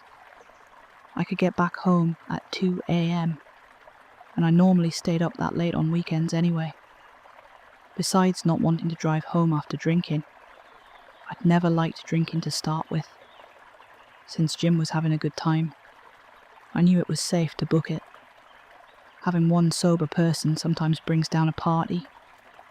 Plus, I trusted everyone there, aside from our dumb marshmallow killer. If I knew Kevin's drinking habits, he'd get blackout drunk in an hour. I didn't need to stick around to be the parent of the group. I listened in on some of the conversations going on.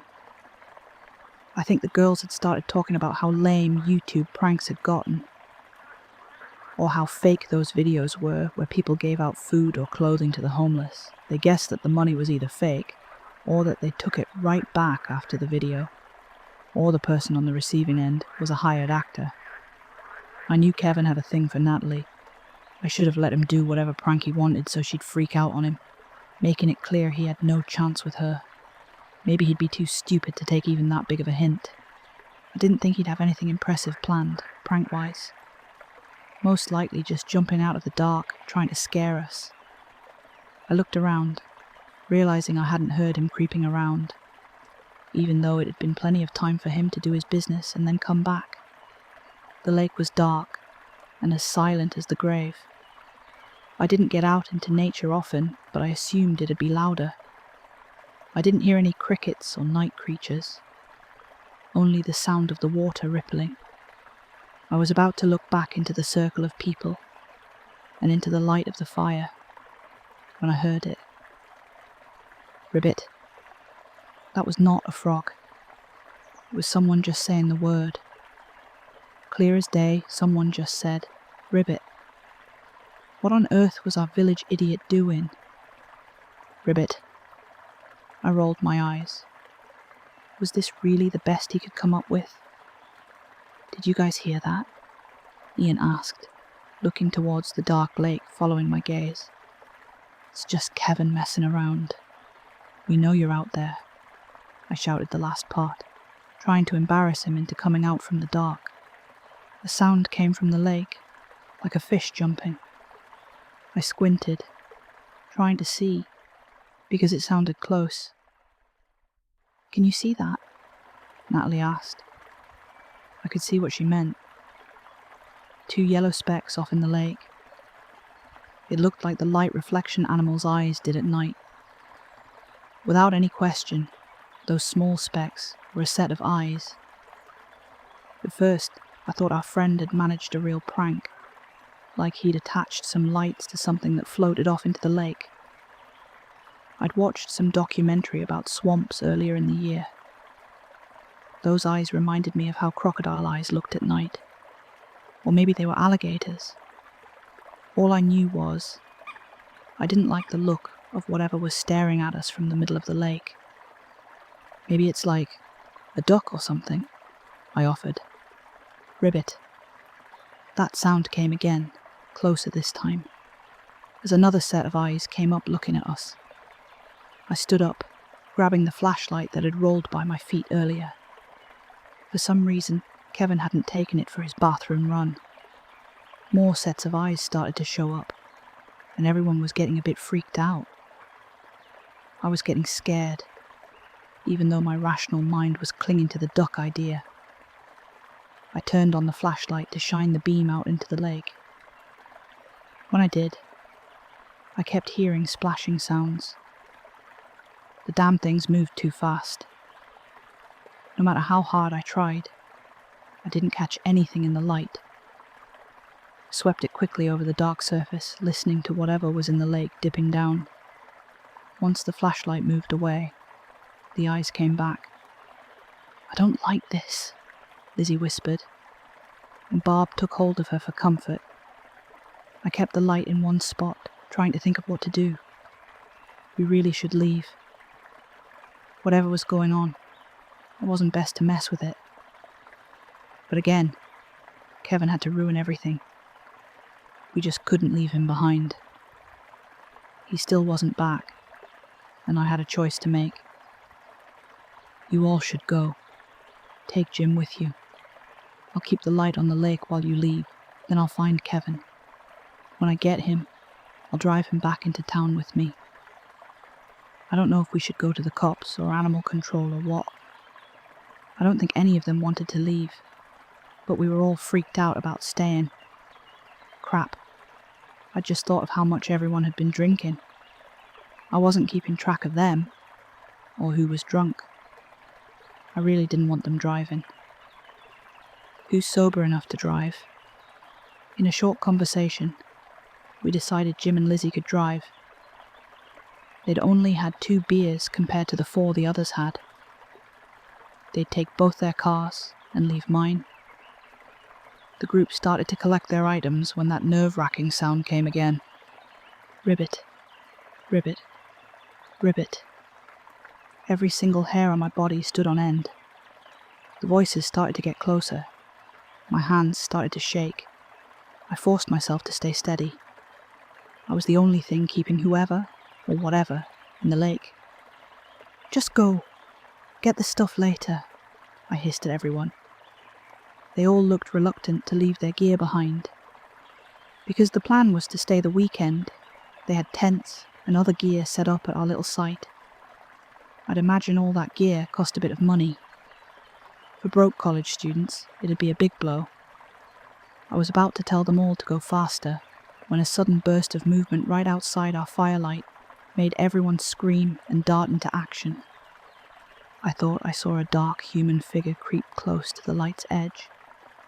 It tossed up sand at our fire, causing everyone to bolt. Most ran for the cars. Some scrambled trying to get shoes on or pick up their phones. I frantically shot the beam of light around, trying to see what the hell had just come up close, only to find nothing aside from footprints in the sand. "We're leaving." I ran and grabbed Cody by the arm. He was the last one near the fire. I half dragged him away, chasing after our group. They ran, most screaming, to where we parked. In my haste and poor flashlight control, I swung it around wildly. From time to time, I could have sworn I saw a human figure as dark as night in the beam for half a second. They darted off before my mind could even register what I saw. Behind us, something was tossing sand and water at our fire, trying to put it out. All the while, we heard the ribbit sound. If I hadn't been part of that group, I'd have found the whole thing funny. I mean, why just say ribbit? Did whatever they would think they could fool us with that? Or maybe they just wanted to say it. I made sure everyone was inside the cars, and my keys were in my pocket, then turned around to face the dark lakeside. I really should have just left Kevin behind. I wasn't thinking straight in the moment. Glimmering on the lake were at least 100 sets of those horrible eyes. When I saw some off in the darkness, not at all in the lake, I nearly lost the courage to stay. Swallowing down my fear, I'd at least make some sort of attempt to find my friend. I took off into a mad dash as the cars peeled away behind me. I ran, turning toward the woods, not wanting to be near the lake's edge. I didn't want to go running into the woods with only a flashlight, though. I knew I'd get lost. I could only check the open areas, then go back to my car whether I found Kevin or not.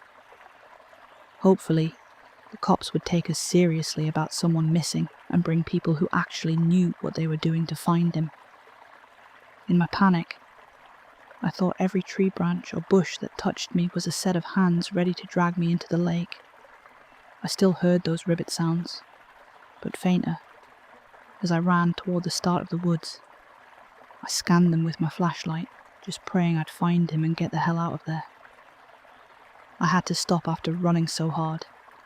Running on sand was tougher than I'd thought. My legs burned, and my lungs felt like they'd burst from the fear and from dashing about. As I stood trying to get my second wind, a sound came from close by, something between the faded ribbits coming from the lake. It took everything in me to slowly turn my beam over to where the noise came from. My stomach twisted and turned at the strange sight. Someone was standing in the dark beside a lump that looked like a full trash bag. No, that wasn't right at all. It looked like a trash bag at first, much like how a stack of clothing could look like a person at night. As I stared, the form turned into something else. Something human-looking hunched over, back facing toward me. Its skin was dark and oily, making me think I'd seen a trash bag at first. My eyes darted to the small person that stood next to it. They weren't Kevin, that was for sure. Maybe a kid looking around 14 with odd blonde hair so light it looked white in the dim light. Even with the flashlight on them, neither looked over at me. I stood frozen in horror, listening to an awful, wet, crunching sound that had alerted me to these two in the first place. The thing hunched over suddenly seemed to notice me. It froze, then slowly started to turn its head to peer over its shoulder. As it turned its body, I saw a face with sunken features and wide yellow eyes. In its hand was an arm, a half-chewed apart arm. I knew what that sound had been, and I was nearly sick. Then the boy looked at me. Red eyes stared at me. I couldn't take it. Somehow seeing red and glowing eyes looking down right into my soul scared me more than anything else had that night. I knew I wasn't going to find my friend, and ran like a coward. They never found him. Even after we somehow got the cops and some volunteer forest rangers to search, Kevin was never found. At first, they thought he was drunk and drowned in the lake. Barb and Cody told the cops about the eyes and the ribbits on the lake. The rest of us wouldn't admit to it. So, it was thought that those two were just drunk too. The friend group broke apart after speaking with the cops. Even Jim won't talk with me, which is hard considering we share a very small room. I never told them what I saw. I didn't think anyone would believe me. What could I tell them? Kevin might have been eaten by some ribbiting lake monster while a creepy kid watched. No. Not a soul would buy that. I just have to keep it to myself and hope his family recovers from their loss. Nature is scary. Things that go bump in the night are all too happy to gobble you up. Even if you're going on a trip you think is safe enough, please be careful out there. If something feels wrong, just leave. A chance at a good time isn't worth your life, or the life of your friends. My car got utterly wrecked, mashed up to bits. My sister had borrowed it and cheated death that day. Even after looking at the heap of scrap metal that was my car, I had no idea how she got out with only a few broken bones. By all rights, she should have died. But that was my sister. She has the best luck.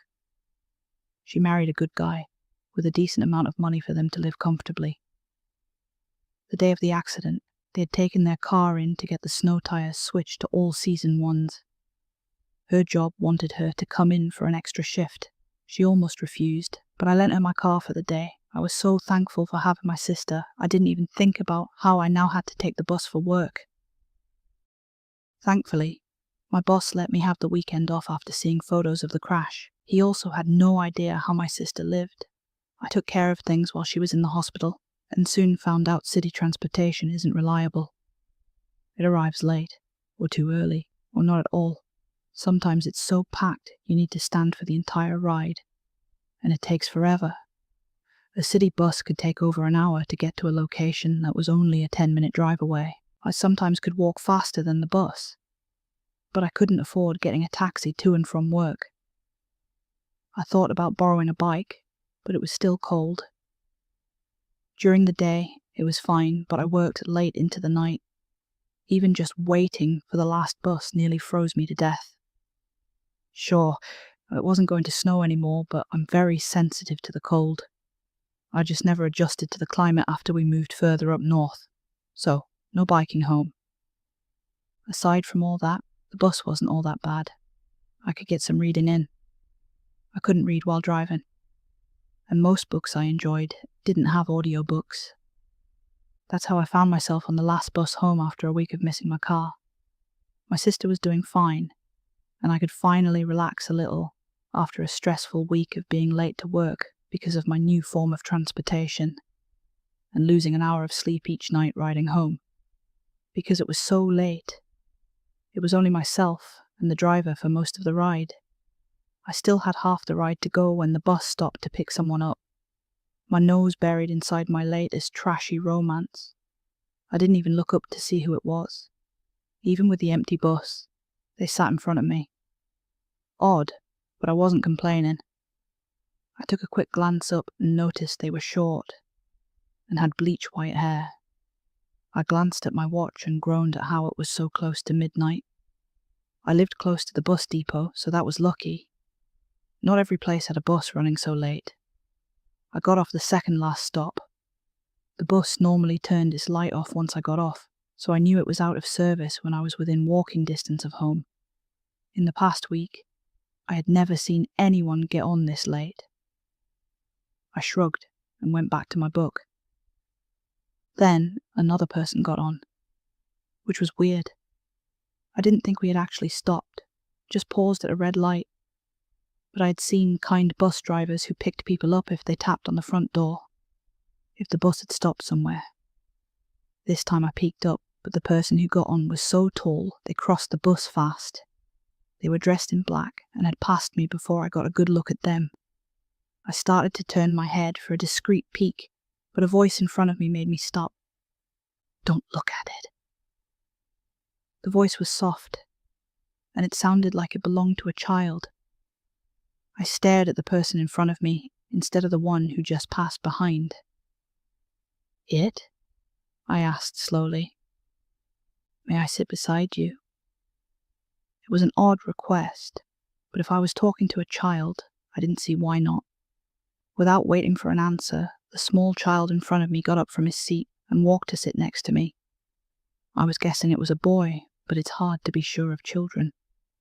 He was wearing gender-neutral clothing, just a big grey sweater, jeans, and I was shocked to see no shoes. Why was he out so late? Where was his parents? Why was he missing his shoes? I had put the other person on the bus out of my mind as I looked over at the child. He finally raised his head to look at me, and under his long, wavy white hair, pink eyes stared at me. I had never seen someone who was albino before. Aside from some photos, it was off-putting for a second, but I focused on the more important questions. What are you doing out so late? Do you have a guardian I can call? Are you hurt? And where are your shoes? Each question made him look slightly more annoyed. He had a very neutral look, but his eyes narrowed just enough to make me stop and let him answer. In the past 6 months, 10 people have disappeared from this bus route. 4 have been bus drivers. Are you aware of this? He was speaking so softly, he was hard to hear. But I got the idea. I had actually heard the stories in a way. I've overheard people at my job talking about some missing bus drivers on the last bus for the night. I've been so busy at work. I never stopped to chat. I heard there was a post going around alone about the rules to survive the last bus. But I, again, never cared enough to look it up. Aren't you too young to be scary story hunting? Is this for a video? You really should be in bed. I let out a sigh and put my book away in my bag.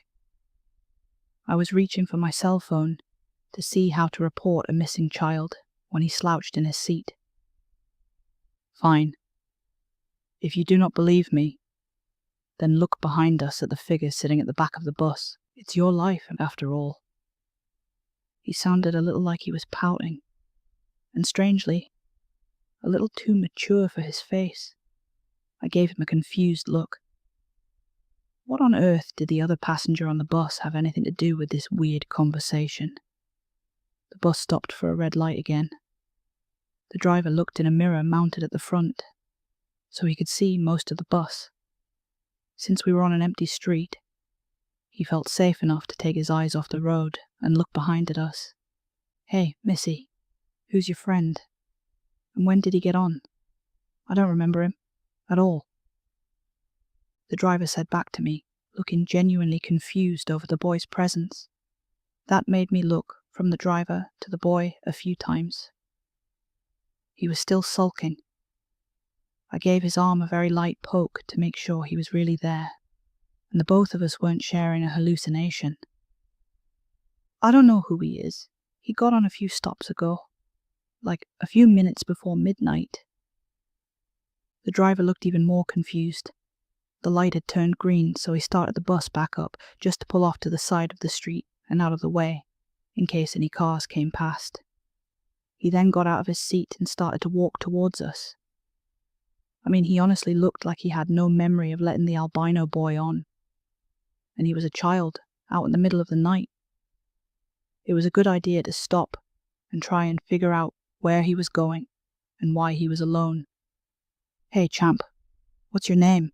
The man asked when he was a step or two away from us. The boy didn't look up at him, though. He only flickered his eyes over towards me. You can scream as much as you want, but do not look behind us. The boy's statement was so weird. No one answered him. The driver raised his head and finally seemed to look around the rest of the bus. Out of my sight, he spotted the other passenger. The tall figure dressed in black. I hadn't paid any attention. When did you get on? The driver's words were cut short. In a blur of motion, he was grabbed by long black arms and pulled back towards the rear of the bus. So quickly my brain didn't even realize what had happened. What I saw was impossible. The arms had been far too long. Long black tubes with great clawed hands attached. On reflex, I almost looked behind me. Then I remembered how the boy had warned me about looking. I forced my head forwards as I heard it. The kind bus driver, who had just been worried about a small child, was screaming and begging for his life, screaming that stopped suddenly with a wet crunch I wish I had never heard. Once I smelled a metallic odor I was certain was blood. I started to scream as well. I clutched the side of my head and hunched down in my seat, hoping it would keep me safe from those hands. I screamed and had to force myself to stop, fearing they would make whatever just happened to the driver happen to myself. You can keep screaming. Once it's out of your system, I can tell you how to stay alive. The boy's voice had changed. I still knew it was his, but it sounded much more confident and much more like an adult. Far different than moments ago. I blinked away tears and looked at him. My body shaking, but I had to trust him. What's going on? I pleaded, praying to get an answer. If the last bus stops at a crossroad at midnight, a dark figure may enter the bus and sit at the back. Until it sits, you may look. But once it sits down, do not look at it. Do not turn your head, no matter what you hear, no matter anything else you experience. The moment you look, you become its target. The figure shall not leave until the bus finishes the route and is inside the depot. My entire body was screaming to just make a run for it. Even after the boy explained the situation, I just couldn't believe him. I wanted to just leave, but I could still smell the blood at the back of the bus. Still hunched over, I tried to think of a different way out. What are you talking about? And who even are you? I finally asked that question. I hadn't asked for his name yet. Odd, as it should have been one of my first questions. Better late than never. You may call me Ellie. I am here to find out if this figure was the reason for the disappearances. I am not here to save you. I can only give you information. You must act and get yourself safely home. Now, how am I going to do that? That thing killed the driver, I hissed, and tears started to come back. I forced them down, not wanting to look weak in front of the boy. I was the adult, and he was the calm one. But after what I had just seen, I couldn't be blamed for losing my cool for a few seconds. I know how to drive a bus, however. You need to be the one to do it. I'm too short to reach the pedals. Under his white hair, I saw a flash of red on his cheeks. It faded as he straightened up and stood. Completely fearless, he walked towards the front of the bus, not looking back at me. He just stood right next to the driver's seat and waited for me to join him. It took everything I had to finally stand up. I walked over on shaking legs, clutching my bag. Every step I was certain I was going to be grabbed and ripped apart by those dark hands. Somehow, though, I made it to the front. I closed my eyes so I didn't look in any of the mirrors and blindly stumbled around until I found my way into the driver's seat. I don't know if I can do this. Those mirrors. I might accidentally look at them. After I spoke, I heard a sound that could only be described as those worrisome mirrors being ripped down and tossed aside. I opened my eyes just enough to confirm that the mirrors were, in fact, torn off and gone from sight. I did not remove them to save you. They also bothered me. Understand? Ellie sounded suddenly very serious. I risked a dumbfounded side glance at him. He couldn't even reach the mirrors. How in the hell did he rip them off? He had no plan to explain it to me. Can't I just leave? I asked, shaking, staring forwards into the empty and dark road. No. You'll be unable to open the doors or windows. Until this bus finishes its route, you cannot leave. That was not at all good news. I had no choice but to learn how to drive a bus. After a crash course of how to start up the bus and how to drive one, we were off. Very, very slowly off. There were no cars around, so we should be fine at a snail's pace until I got used to the hulking thing. Ellie was true to his word about knowing how to drive a city bus. With him beside me, I thought I was going to make it out alive. Only for a few minutes. Soon, it started to get cold. Ellie didn't look like he noticed. With his stone face, it was hard to tell if anything that was happening bothered him in the slightest. In a few seconds, the temperature dropped so low I could see puffs of my breath. With one arm, I pulled my work clothing from my bag and placed them over my lap, trying to use them as a makeshift blanket. We slowly followed the route back to the bus depot. I had taken this route enough over the week. I knew the way. I wanted to drive faster, but I was still not confident enough. My hands gripped the steering wheel so tightly my knuckles turned white. I shook in fear and from the cold. I almost couldn't take the cold. I wanted to give up even before the whispers came. Horrible whispers floating around, accusing me of being jealous of my sister, of wishing she had died. Whispers telling me to just look behind me, saying everything would be easier if I did. Tears started to flow down my face. If I wasn't going so slow and steady, I might have put us at risk of swerving and crashing. I jerked a little, but corrected it before hitting the curb. I was so glad for the road being empty. But after a few minutes, I couldn't take it and almost just stopped when Ellie's voice came from beside me. "What are they saying?" His voice was still as neutral as ever. Instead of sounding, he was asking about ghostly whispers tormenting me. He sounded like he was asking for the weather report. "They're saying I'm jealous of my sister." My teeth were chattering from the cold. I couldn't say much more. "So, you could be jealous of her, and you can still love her, right? Say it back to the voices, that you can have both emotions, that you're only human, weak, and yet very strong." His words held some truth in them. A warmth came back to me. It was still cold, but I could bear it. I found I could suddenly push through the voices around me. I could focus on the road and follow the route.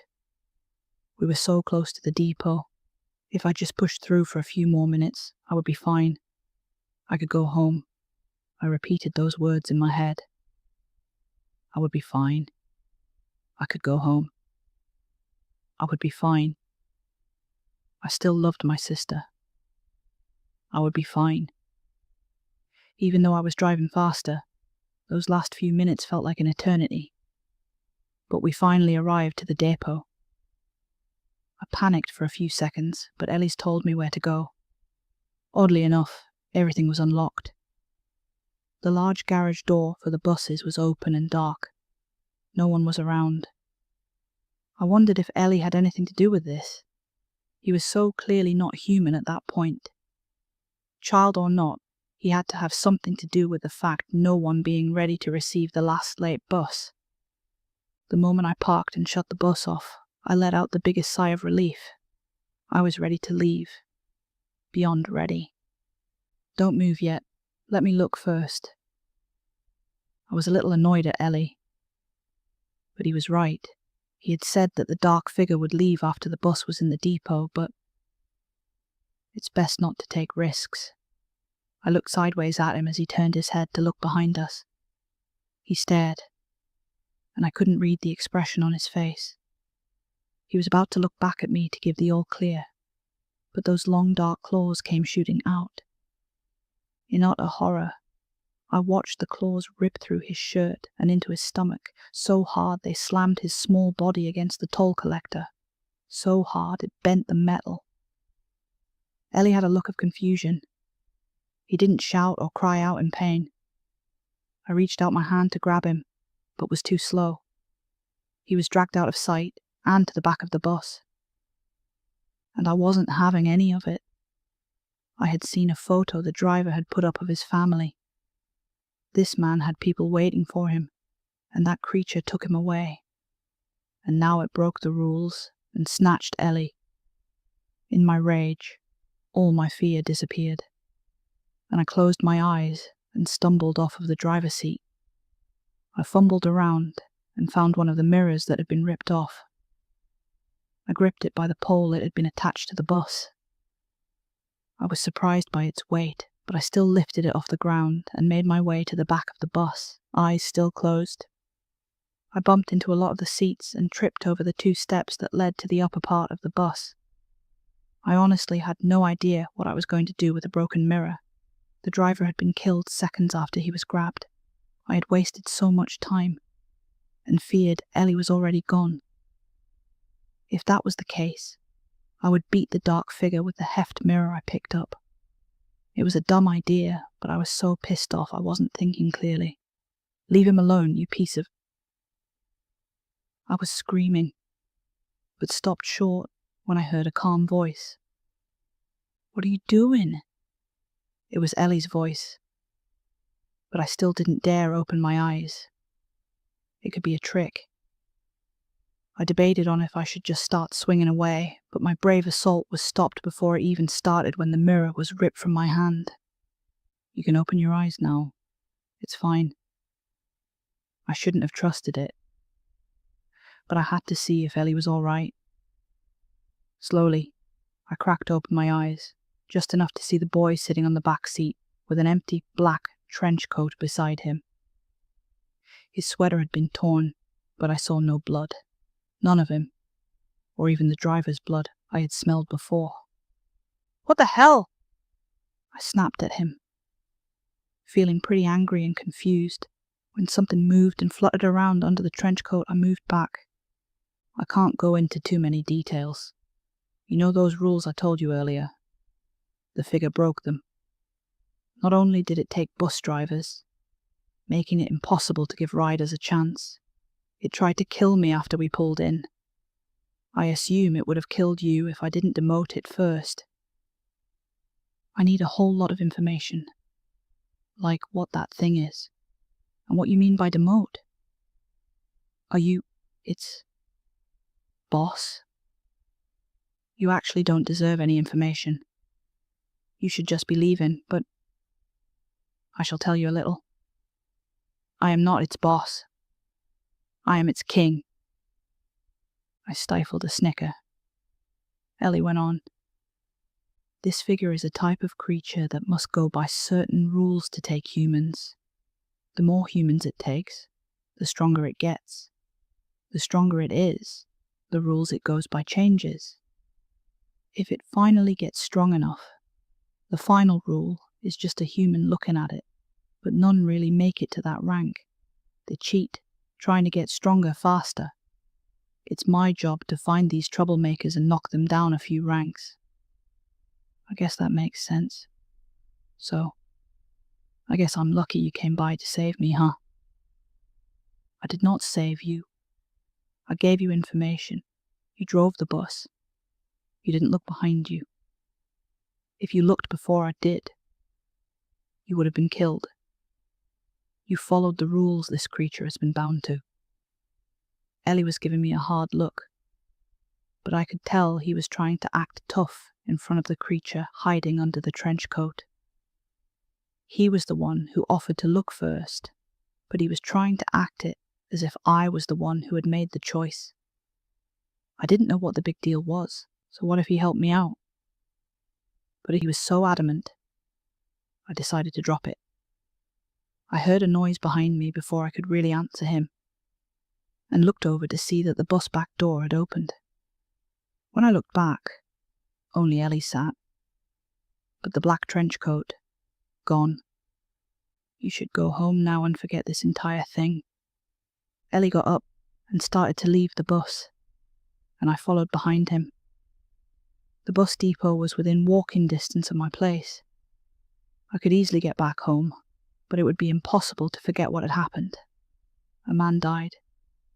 I saw something unnatural, and I sort of stole a bus for a few blocks. I'm not going to be arrested for anything, am I? No. You'll be fine. Just go home. Ellie was about to walk away from me, but I couldn't let him go just yet. I had a spare light jacket in my bag, along with my work clothes. I stopped him and placed the jacket on his shoulders. It's cold out, and you got your sweater torn. You shouldn't be so kind to me. I used you as bait. Even if that was the case, I still forgave him. Because of him, I lived another night, no matter how much he wanted to deny it. He was very embarrassed after I gave him a big hug. He tolerated it, but soon was trying to struggle to get out of my arms. Don't ever talk to me again.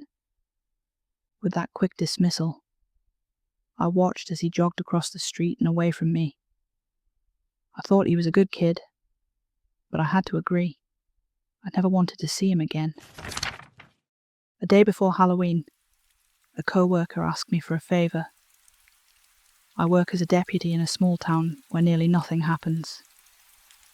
In the summer, there was a case of children disappearing on a hiking trail. Thankfully, they were recovered safe and sound. While on that case, I learned there are things that go bump in the night. I survived one encounter with something supernatural and wondered if I would ever come across something like that again.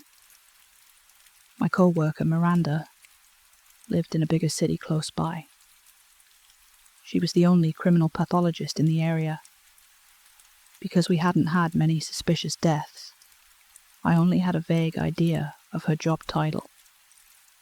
I assume she was the one who did autopsies for the police. I saw her on occasion, but we became good friends in the few interactions we did have. I wasn't surprised to get a phone call from her the day before Halloween, even though we only known each other for a few months. I was a little surprised that she called to beg me to take her nephew and his 2 friends out trick-or-treating for her. Because of the missing children case, in the summer, their parents only agreed to let them go out if there was an adult supervising them. Miranda wanted them to still be able to have a fun Halloween.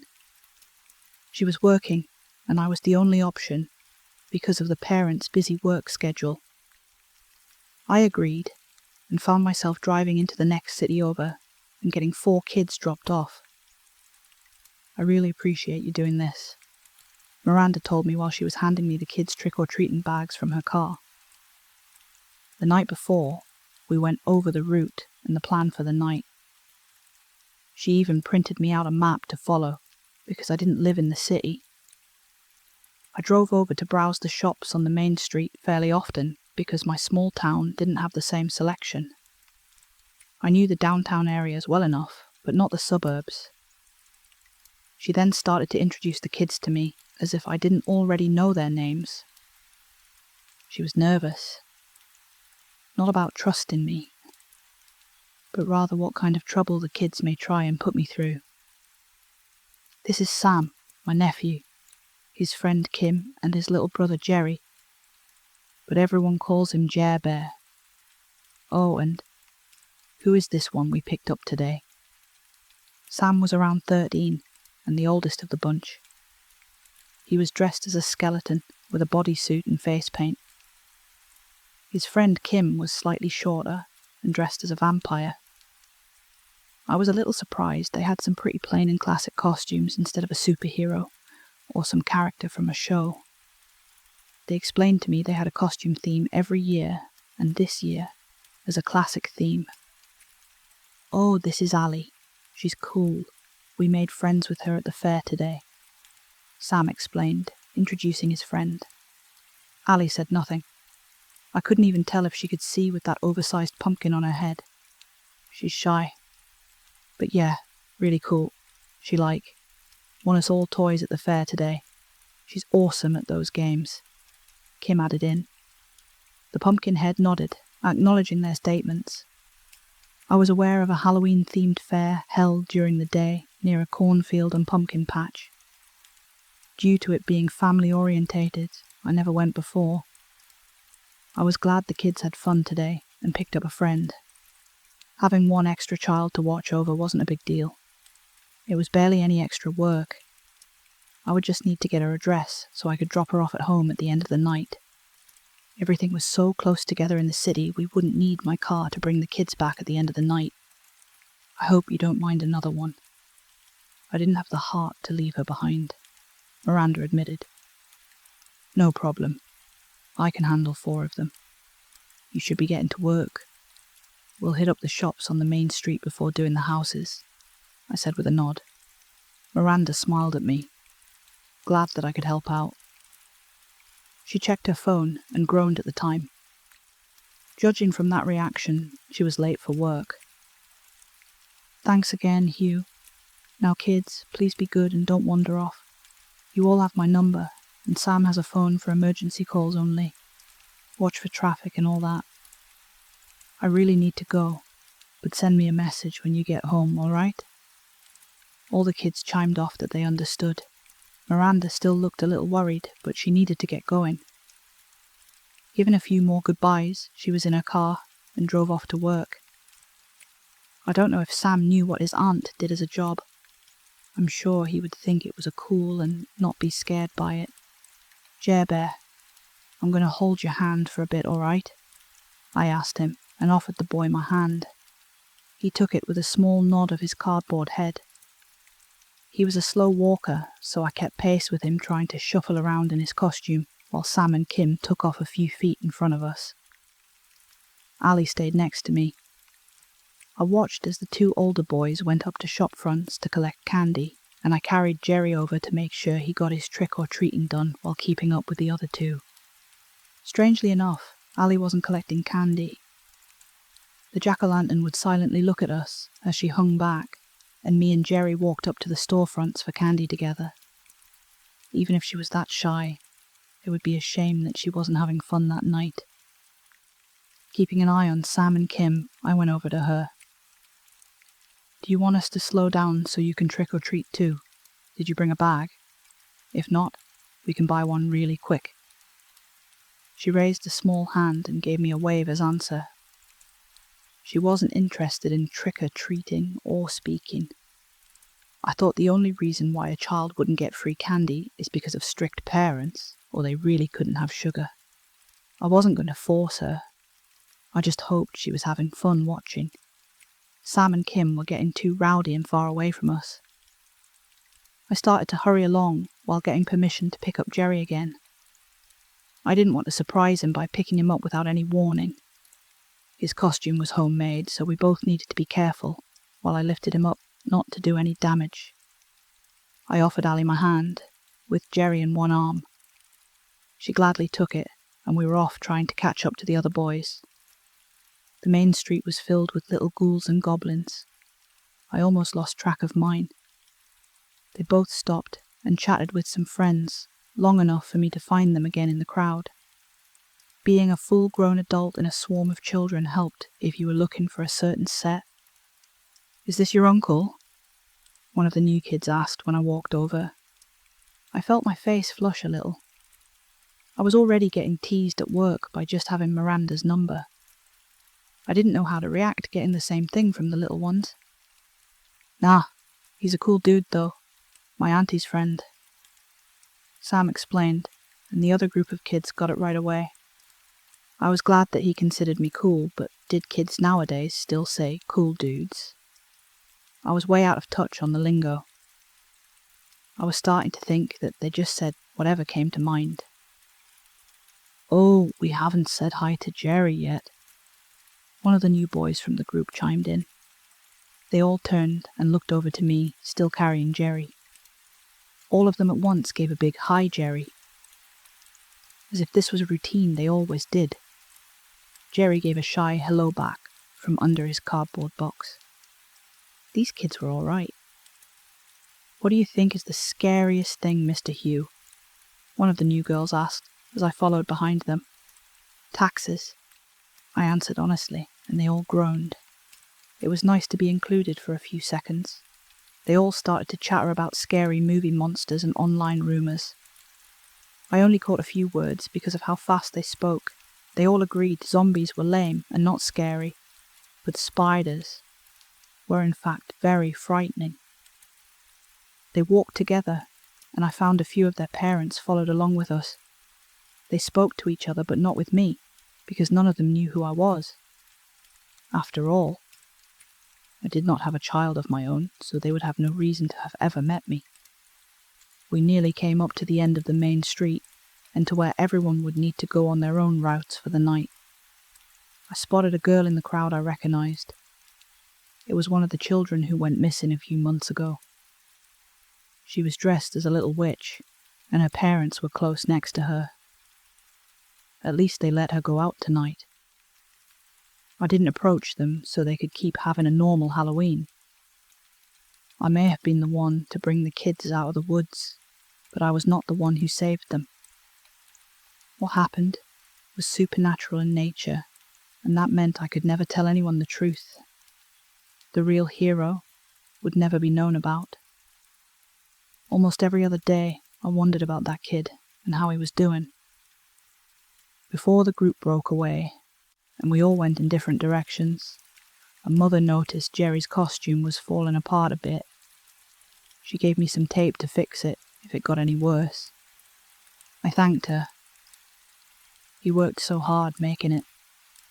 It would be a shame if it didn't last the night. All the kids waved to each other and promised to meet at certain houses for the rumoured full-sized chocolate bars. "Did you guys all decide on the scariest monster?" I asked Kim and Sam when we started down our pre-planned route. "Yeah. It's a tie between two new rumours this year. One is a headless corpse that lives in the woods and cuts off your head. The other is Mr. Top Hat Man. The top hat is the most normal part of him, so that's why he's called that. There is some blurry video out there no one can debunk, so that's why he's so scary. I nodded and listened to them, proof of a monster no matter how shaky could make a rumour extra scary. Both boys got distracted by the line of houses we arrived at. They once again ran off, leaving me to carry Jerry. Not that I minded.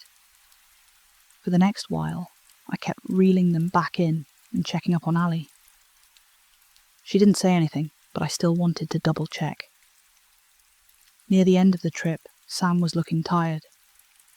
Only a handful of houses on a small street remained. The kids enjoyed themselves, their bags looking heavy from their spoils. Because I carried Jerry around a lot, he looked as if he could keep on going. I expected him to be the first one to throw in the towel. Just as we were about to move on, I told them to hold on for a moment. The cardboard of the robot costume was finally about to tear off Jerry's arm. "Hey kids, let me fix this and we can finish up, okay?" I put Jerry in front of me and got down on my knees to start repairing the damage. "Does the tape look stupid?" Jerry asked me in a small voice. "No, it looks like a battle wound," I reassured him with a smile. "Thanks for being cool, Mr. Hugh." Yeah, these kids were all right. I've never met such a polite bunch of them before. Not that I was around children very often. I would gladly watch them or be a sitter if it was needed. As I worked away, trying to get the tape on the costume and not on myself, I didn't notice the lack of sound around us. I heard Sam and Kim talking, but I didn't hear any other trick-or-treaters. When I stood up, looking over my quick repair job, I started to notice how empty the street looked. "How late is it, Mr. Hugh?" Sam asked, noticing the same thing I was. Not only was the street empty, but there were no lights on in the surrounding houses. The jack-o'-lantern still flickering away, along with any lights on decorations. But not a porch light in sight. Normally people blow out the candles and turn off the decorations before turning off the lights for the night. Somewhere, I heard some cackling of an animatronic ghoul. We already saw 3 of the same model, so it was very popular that year. The kids started to look a bit scared, and none of them really knew why. I also felt a slight chill down my spine from the sudden empty streets. "Hey, kids. What were you saying before about scary rumour?" I asked, looking around for any signs of life besides us. "The headless corpse," Kim asked, hopeful. Clearly not the corpse Kim. "The Mr. Top Hat Man rule is that if you find yourself to be the last trick or treater on the street, you might come across him." Sam's little voice was wavering as he spoke. "Can you elaborate on that? What are all the details of how this works?" I asked, thinking maybe we were all overreacting. "First, all the lights will go out. You won't find any help at the houses. Then a fog will roll in. On cue, a fog started to creep along the road on the other end of the street. Kim looked like she might faint. Sam stood in front of the ever-silent alley, as if to protect her, and I picked up Jerry in case we needed to run, and his short legs couldn't keep up. Any normal and rational adult would have dismissed this. The lights were out, and there was some fog, so what? If I didn't see a creature a few months ago, I would not believe on any of this supernatural nonsense. But I did, and I was scared to death for the kids I promised to look after. "Then what?" I encouraged them to keep telling us what was going to happen. You'll hear a cackling laughter. When Kim finished speaking, a laugh came from down the street coming from the fog. He let out a small scream, and I felt him clung to my leg. "Can't we just make a run for it?" I asked, as Sam took my other leg. No. That makes it worse." Both boys looked pale. Their small bodies shaking, and neither could tell me what happens if you try and run from what was approaching us. Ali wasn't shaking, but with her face still covered, I didn't have any idea of how she was taking it all. Poor little Jerry was sniffling under his cardboard box. I needed to think of a plan to get these kids out safe. First, I needed to know what I was dealing with. And what I was dealing with wasn't a pretty sight. From the fog came two glowing lights about eye level. A long, thin hand came from the fog. Then another. As the thing started to come out of the mist, I started to doubt we would get out of this alive. When I got a good look at the monster, it took everything I had not to start shaking as well. It was wearing a long, crooked top hat that looked as if it'd seen better days. Long, greasy black hair tumbled from under the hat, the hair all tangled together, the strands looking like spider legs sticking out at every angle. Glowing orange eyes locked on us, a slit of a mouth running up through its face from forehead to chin. It was hunched over on all fours. The limbs so long and lanky it only needed to take 3 steps to stop in front of us. Just 3 impossible strides, and it was sat like a frog looking down on our group. Its chest an open rib cage, with a glowing orange light inside the twisted and broken bones. All the kids were speechless. The thing reached out a thin hand covered in rags of a glove. In the other hand was a burlap sack that squirmed as if it had countless rodents inside trying to get free. When it reached out a hand, it spoke in a low, rasping voice, similar to paper tearing. Trick. Or treat. I froze, looking at this monstrous thing. I gripped Jerry tightly as he gasped and silently sobbed. The monster looked down at us expecting something, so I looked down at the boys hoping for answers. What do we do? I asked in a very low whisper, hoping that didn't upset the creature. You need to say it back. No, finish the rhyme. The smell my feet one. I stared at Sam in disbelief. That was it? We just needed to say that whole line and we would be spared? And exchange candy after? Are you trying to get us killed? Kim hissed angrily over how Sam forgot the important next step. The creature curled, its fingers looking like it was running out of patience with us. I was glad it waited for as long as it did. I never said the rhyme before, and I didn't know if being an adult who wasn't trick-or-treating was included. But I nodded at the boys, ready to do what we needed to stay alive. All right, we'll all say it together, okay? Jer Bear, you too. With newfound determination in their eyes, they all lined up, ready to speak. The creature almost looked like it smiled at us when it spoke again. Trick or treat? It asked in that awful voice. We all took a deep breath and squared up to face it. I'm sure the boys were all scared, but they shouted with me. Trick or treat, smell my feet. Give me something good to eat. That was embarrassing, even with the risk of being killed, or worse. I couldn't stop my face from turning red. There was a long pause that made the air tense as the creature looked down at us. Finally, it let out a long laugh that chilled my bones. It opened the sack in the one hand. When it did, I heard faint screams and wet tearing sounds. It pulled out its hand a few seconds later, the sack falling silent when it closed. When it opened its hand, inside was small goodie bags. The black fabric transparent and glittered. Inside the bag looked to be filled with candy skulls that shone similar to pearls. I set Jerry down so he could start going through his bag and find something for the exchange. Sam was the bravest and walked up first. He placed a few of his well-earned, large chocolate bars in the creature's hand and took a bag. When he noticed Ali didn't have anything, he pulled a few small chip bags for her to go up for the exchange. Kim was about to go up when Jerry stopped him. Don't give him those Tootsie Rolls. Those are old people candy. He'll eat you for sure. Kim reluctantly picked out some better candy for a sacrifice. Jerry gave me some suckers, so we walked up, holding hands to get our goodie bags. When all the bags were given out, the monster closed its hand and placed the candy inside the sack. See you next year. I could have sworn the monster gave us a wink before it turned and went back into the fog from where it came. Once it was gone, the lights in the surrounding houses flickered back to life. I stood, looking over the terrified kids. They were scared, but still alive. That was fucking nuts, Sam squeaked out.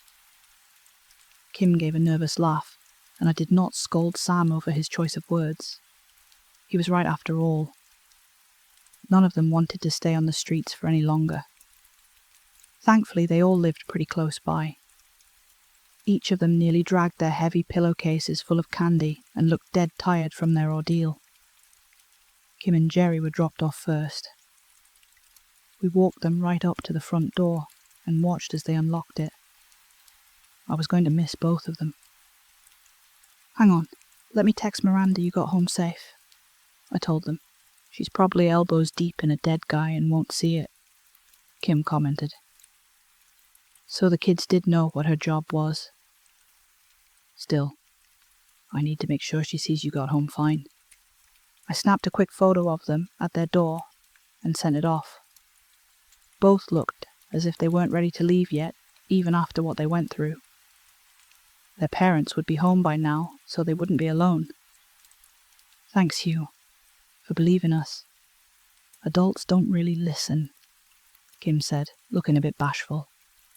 I smiled at him, knowing that was true. Adults tended to not think kids knew anything.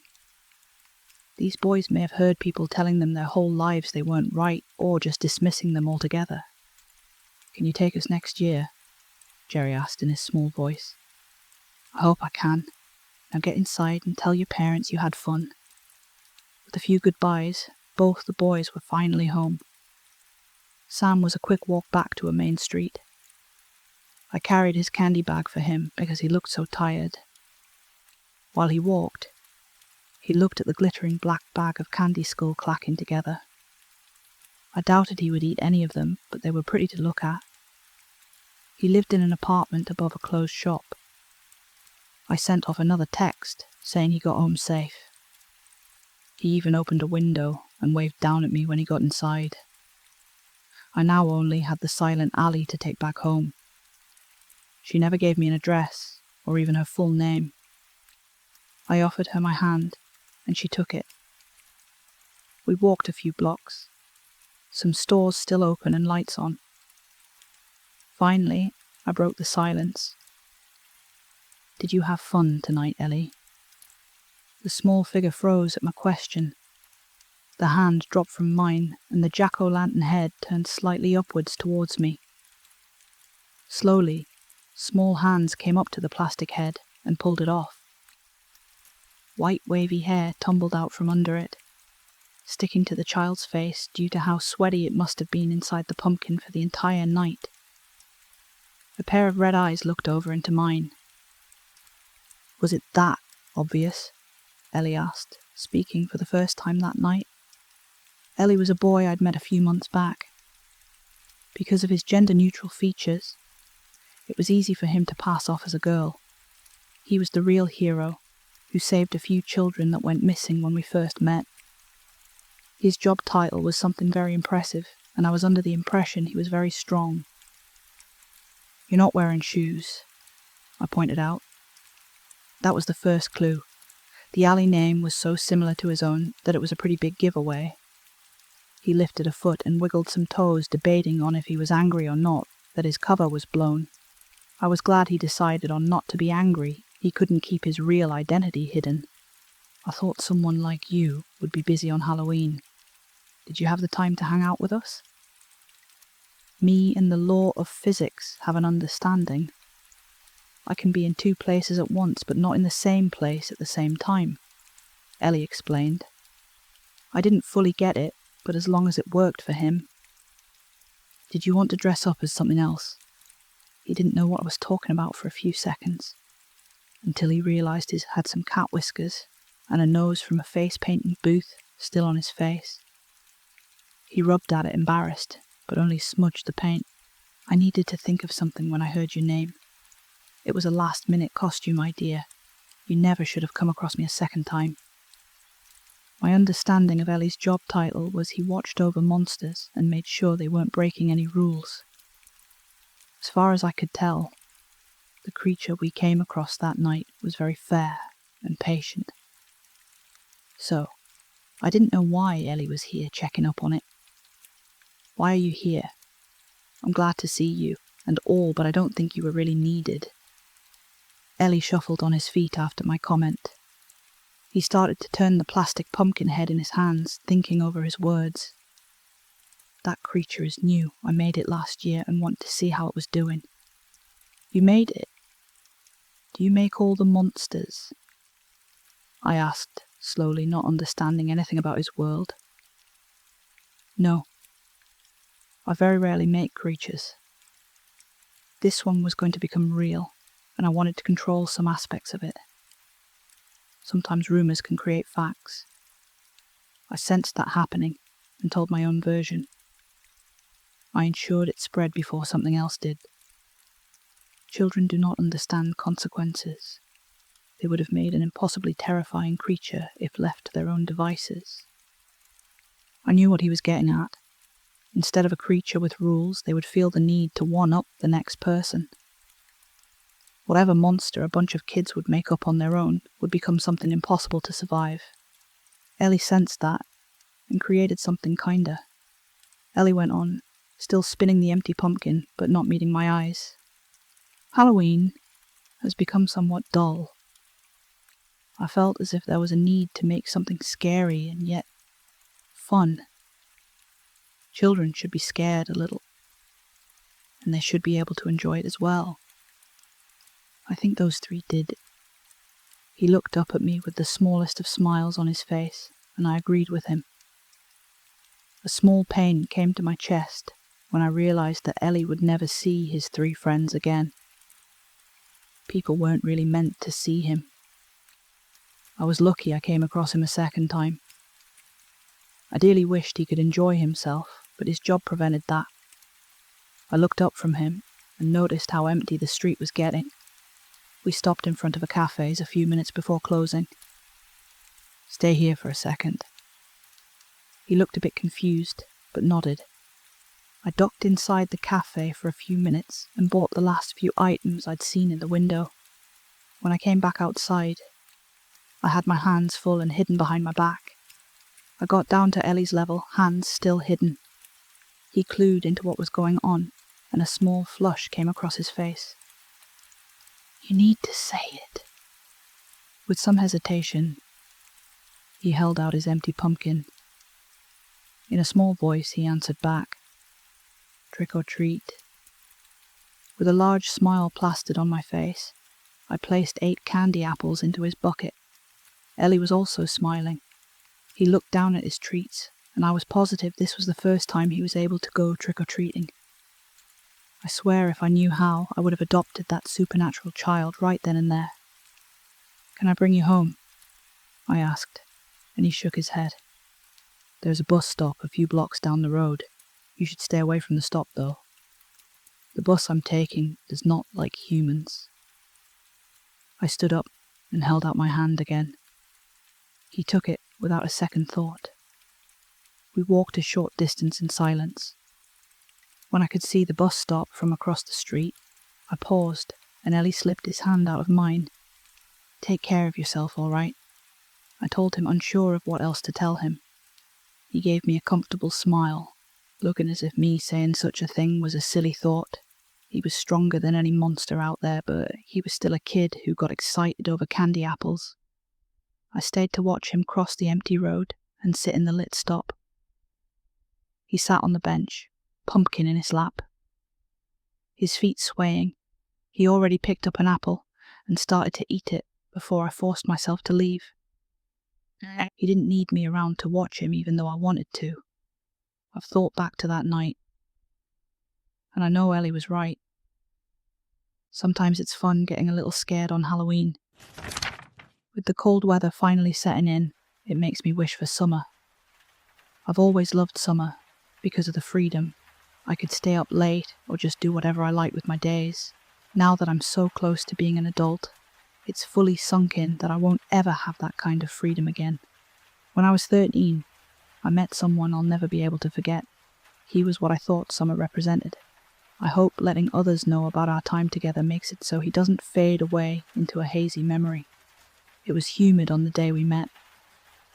I walked down to the corner store to buy popsicles with my small stash of change. The streets were empty. The town I lived in had a low population, but on hotter days, it was as if no one lived there at all. With my treat in hand, I left the store without a plan for the rest of the day. I prayed rain would come to cool off our small town.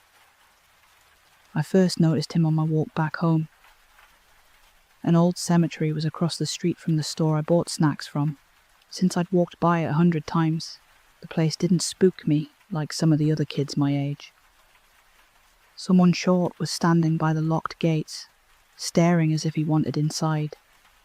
A large straw sun hat on his head, with almost white, blonde, shoulder-length hair spilling from under it. At first, I assumed he was a girl because of the long hair. Since I didn't have anything else to do, I went over to get his attention. "The place is haunted, you know," I said, trying to scare him. His head turned, and I was taken aback by how intense his eyes were. He was short, and looked 13 at the most, but there was so much behind his eyes it made me think he was older than I was. And for a second, I thought his eyes looked red instead of blue.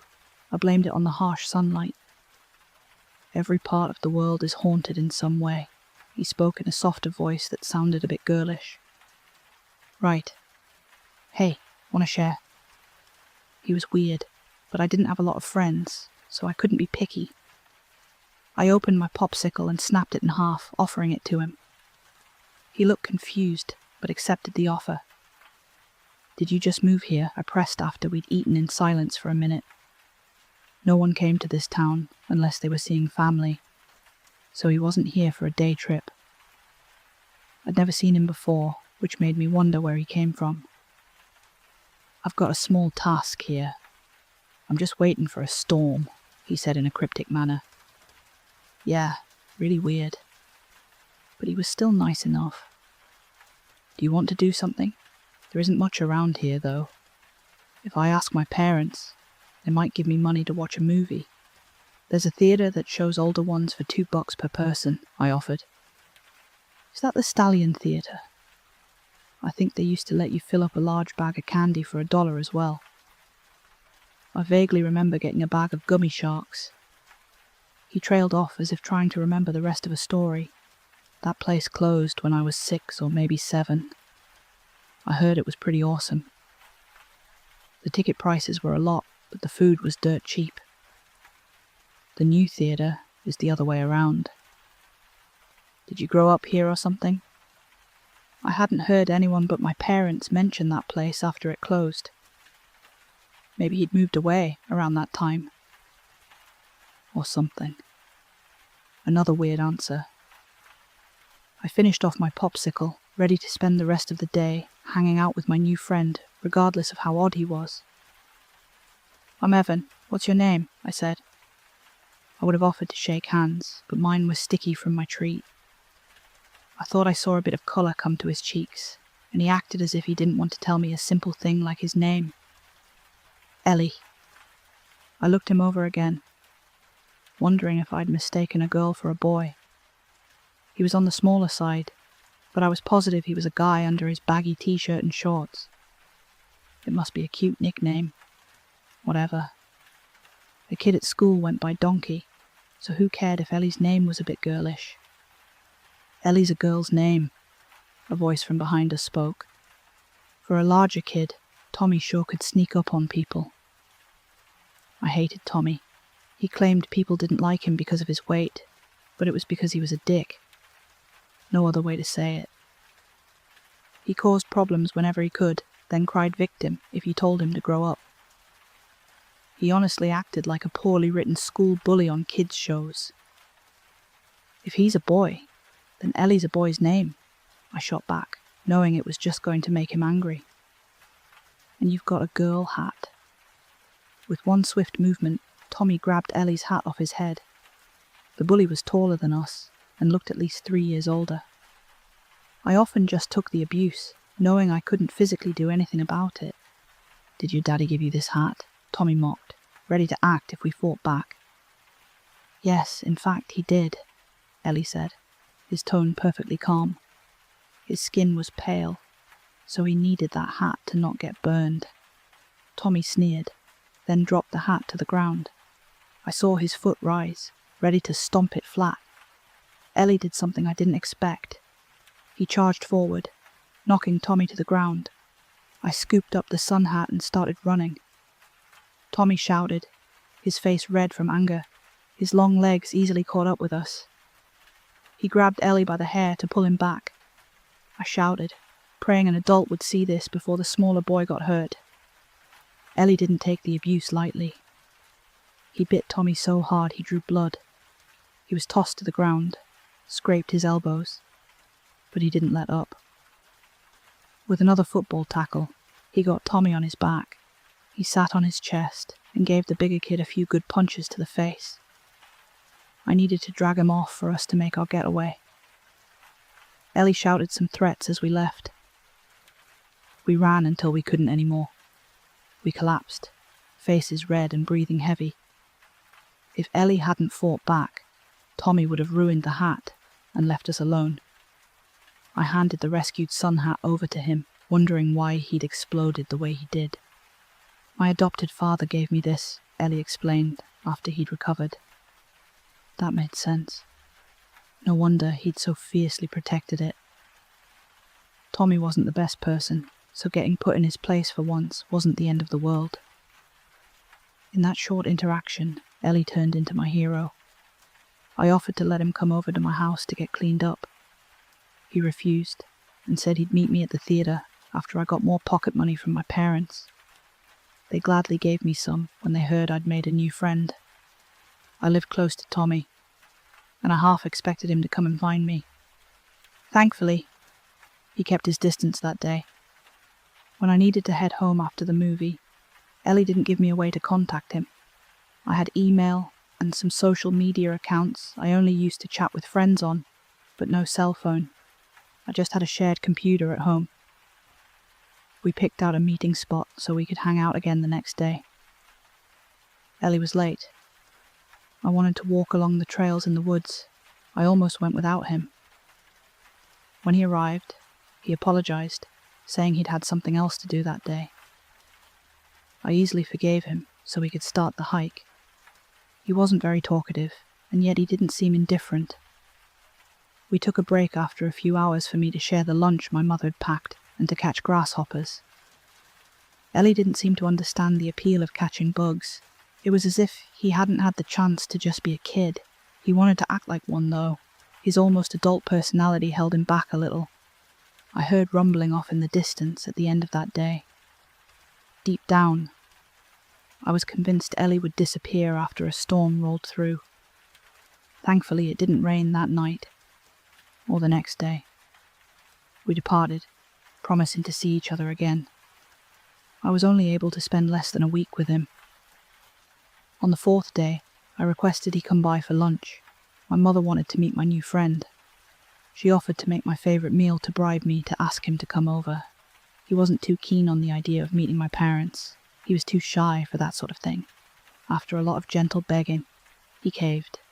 I met him at the store so we could walk to my place together. We hadn't seen Tommy since Ellie'd beaten him up.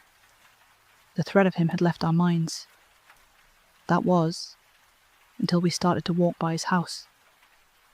An awful noise came from his backyard. An old wooden gate was open, letting me see something that made me run into the yard, not caring about the danger. The damn bastard had a BB gun and had found a stray cat to take his boredom out on. The poor skinny cat cowered against the wooden fence, too scared to move. As far as I could tell, he'd already hit it once. Ellie came with me. He flew over to the scared cat to take it into his arms. The thing buried its small, shaking head against his chest as its claws dug into his arms, drawing blood. "Fuck off, it's my cat. I can do what I want," Tommy yelled at us. He still had a slight bruise on his cheek from where Ellie'd hit him days ago. I stood between the two of them, desperately trying to think of something to do besides making a run for it. Tommy raised the gun, the barrel pointing towards Ellie. It was only a BB gun. The small pellets couldn't kill my friend, but I feared he might get his eye shot out or something. Ellie took a few steps forward, scared cat in his arms and face stern. A breeze blew his sun hat off his head, the string keeping it around his neck. He silently dared Tommy to pull the trigger. His intense gaze wasn't directly at me, yet I still got goosebumps. There was something behind that expression I couldn't place. In that moment, Ellie scared me. Tommy reacted by firing the gun. If it hit Ellie, he didn't react. He would have fired until the gun was empty if his father hadn't seen what was going on. The older man came out of the house in a red-faced rage. I almost felt sorry for Tommy when his father grabbed his arm hard to drag him away, screaming as he did. The gun was yanked from Tommy's hand and tossed over the fence. The father shouted that he didn't care if Tommy shot animals, but he'd told him to never shoot at people. I didn't wait around for us to be the next target. We booked it out of there, only stopping in front of my house to catch our breath. Somehow, the cat had started to calm down in Ellie's arms. At least it was clear how Tommy'd ended up the way he had. "I think I need to skip lunch," Ellie said as he nodded towards the cat. "My mum's allergic. Can you take it home?" I asked. "I know someone who can take care of it, but cat aside, it seems I'm needed elsewhere." I followed his gaze down the street. A tall figure stood beside a telephone pole. He wore a large overcoat and a hat to keep his face in the shade. The guy gave me the creeps. He was the type of person parents warn kids to never go near. Ellie wasn't scared in the slightest. "I'll see you later." I let him leave. Questions started in my mind, wondering just who Ellie was. He'd never given me a last name or anything about himself. I knew he was a nice kid, and yet there was something else to him. My mother was disappointed that I hadn't brought a friend over. I told her we'd found an injured cat and Ellie'd taken it home. Nothing about Tommy or the BB gun. His parents didn't call mine, which was a relief. I didn't want to deal with any of that. We now needed to be extra careful to avoid Tommy for the rest of the summer. Sadly, that didn't happen. The day after the cat incident, I went to the store like usual. To my surprise, I saw Ellie by the drink coolers, looking over the choices. He smiled when he saw me, but his expression changed when he caught sight of something behind me. I looked over to see nothing but rows of snacks. "How's the cat?" I asked, as I picked out a bottle of pop. The ones in the glass bottles cost more, but always felt super fancy when I was younger. I got one for us both. "She's fine. I'm glad we got to her when we did," he said, but then suddenly lowered his voice. "Have you ever heard of Bullfrog Pond?" With how he pulled in closer, it made me think he was about to tell me a secret. I nodded. I knew of it. The small pond was so deep off the trails. I'd never really bothered going there just for some frogs. Honestly, I'd barely seen any frogs around here, just toads. "Sneak out and meet me there at midnight," Ellie said in a half-whisper. I nodded, confused about why he'd ask such a thing. There were no local ghost stories related to the pond. In fact, the pond wasn't special at all. So why ask me to meet him there? We picked out a few more snacks after the short conversation. When I was at the counter to pay, I heard a bell ring. I looked over just as I saw Tommy leaving the store. I wondered why he'd left without bothering us. Then I realized he wouldn't want to mess with us in a public area. With later plans set, we hung out for a few more hours. Dark storm clouds rolled in, so I went home early that day. The clouds hovered all night, threatening a storm at any moment. I considered staying home that night. I'd never had a reason to sneak out before, and if it did storm, I risked getting caught in the rain while in the woods. I thought of Ellie being alone in the rain waiting for me, so I set an alarm, ready to leave in the dark. My parents were dead asleep. They'd trusted me to never leave the house so late. I wore a rain jacket just in case. The humid air made me regret that choice. I was covered in sweat by the time I found myself on the right path towards the pond. As I walked, I could have sworn I heard footsteps behind me. I looked around with my flashlight and saw nothing. I blamed the sounds on just how scared I felt being in the woods so late at night. When a hand grabbed my wrist, I jumped out of my skin. I was too scared to even scream. This way. I hissed at Ellie that he'd given me a heart attack.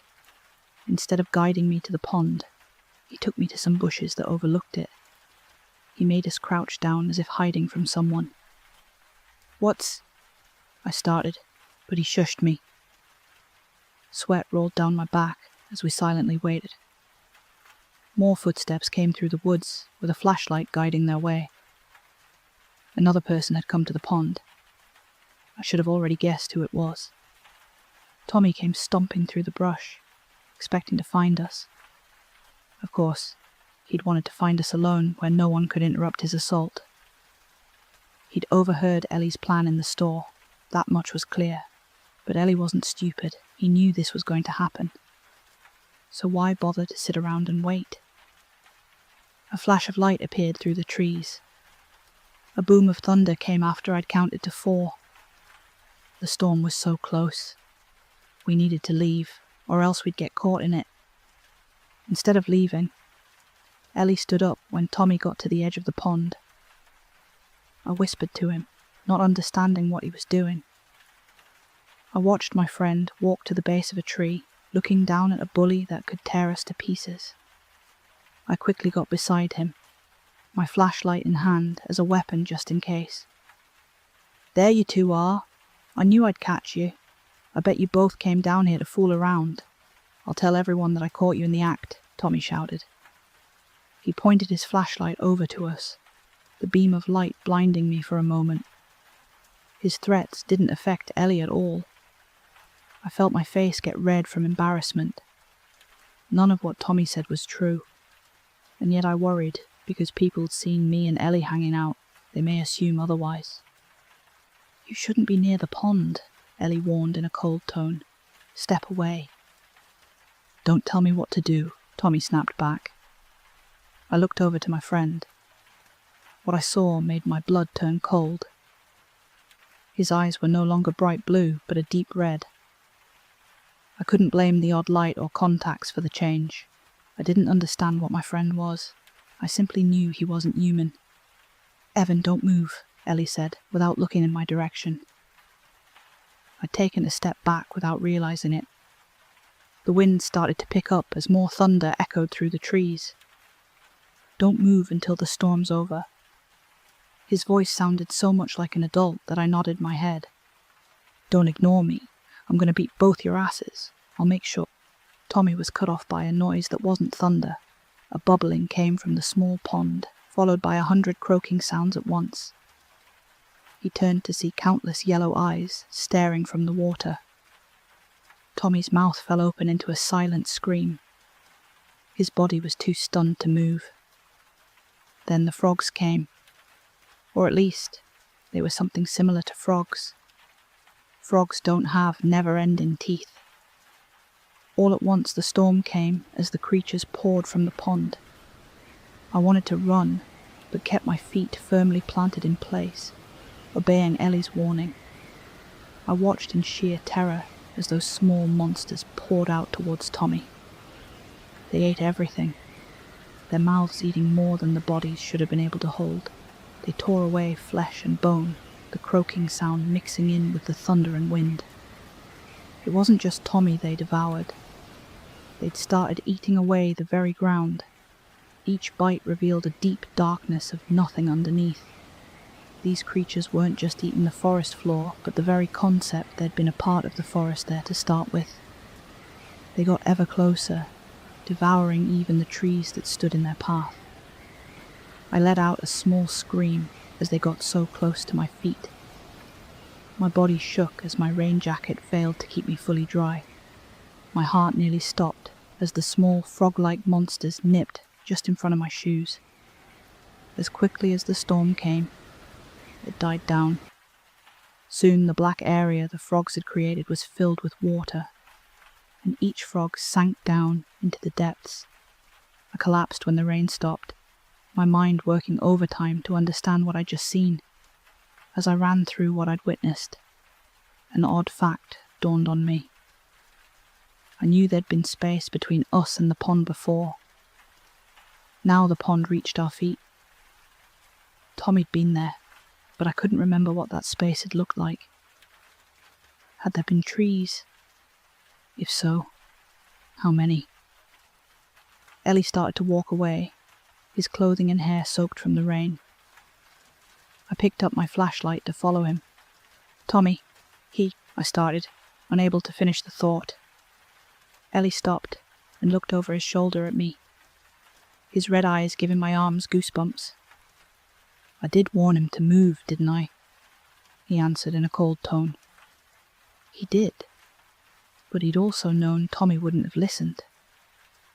I let Ellie get a head start on walking out of the woods. We didn't speak to each other when we went our separate ways. Even after I was safe in a warm, dry bed, I didn't sleep. For the first time in my life, I'd come face to face with death. I should have told my parents what happened, or even admitted I'd left the house that night and said Tommy was missing. I didn't. Instead, I stayed in bed until the afternoon. Then I took some spare change to head to the store.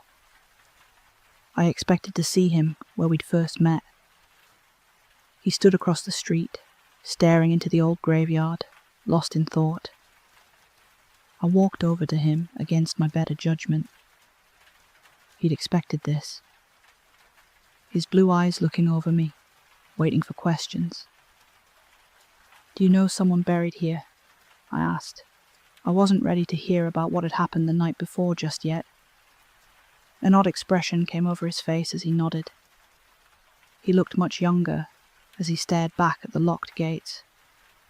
I think so. I didn't press him. I just waited until he was ready to talk again. I think my father's here, he finally said. What's his name? I'm sure we can find him, I offered. Ellie shook his head, his blonde hair looking whiter than before. You must be aware of the fact I'm not human by now. I was at some point. When I became what I am, I've lost a great deal. All my memories of my human life were erased. I carry the personality and memories of those who'd carried the same powers I now own. At least I'd always thought every memory was gone. Recently, some have come back. Small hints of my past life. I think I was born here. My father died here. I don't remember his name or face.